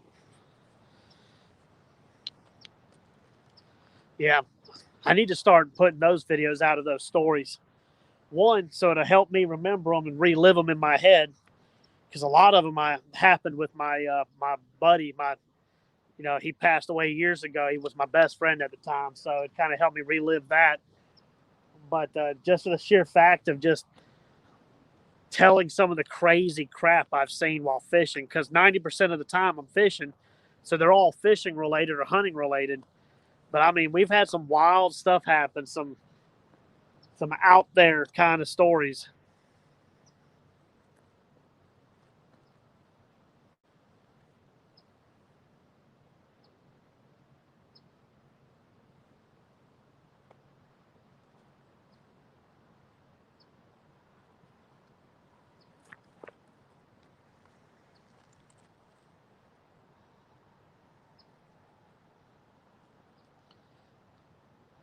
All right, y'all, what do you think? I get a bite in 2 more minutes?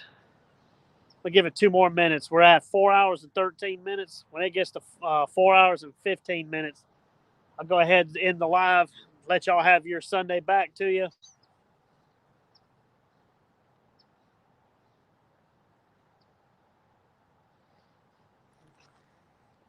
Hey, Monster Fish Galamod. Yeah, I need to. Just bad about remembering stuff.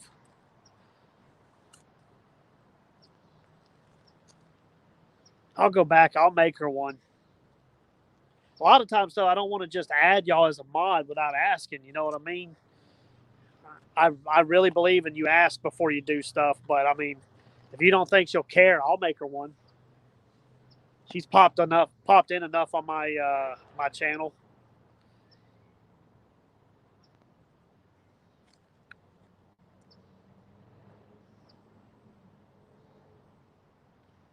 Whew, the hard part's going to be getting this cart back uphill. That's going to be a pain.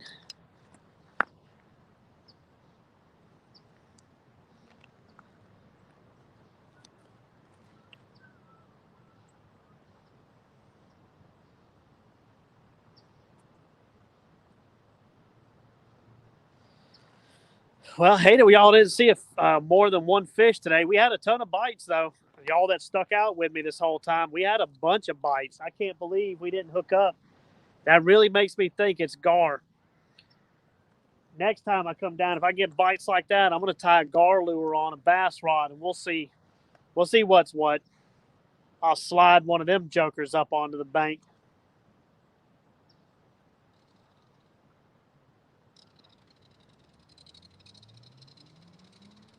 All right, buddy.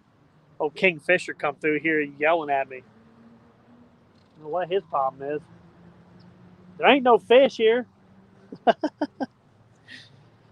right, I'm going to go ahead and end the stream. I appreciate all y'all being here with me this whole time. I hate it was just one fish day, but better than yesterday. Yesterday was no fish, so peace out. Y'all have a good afternoon, and I will catch y'all back out on the water.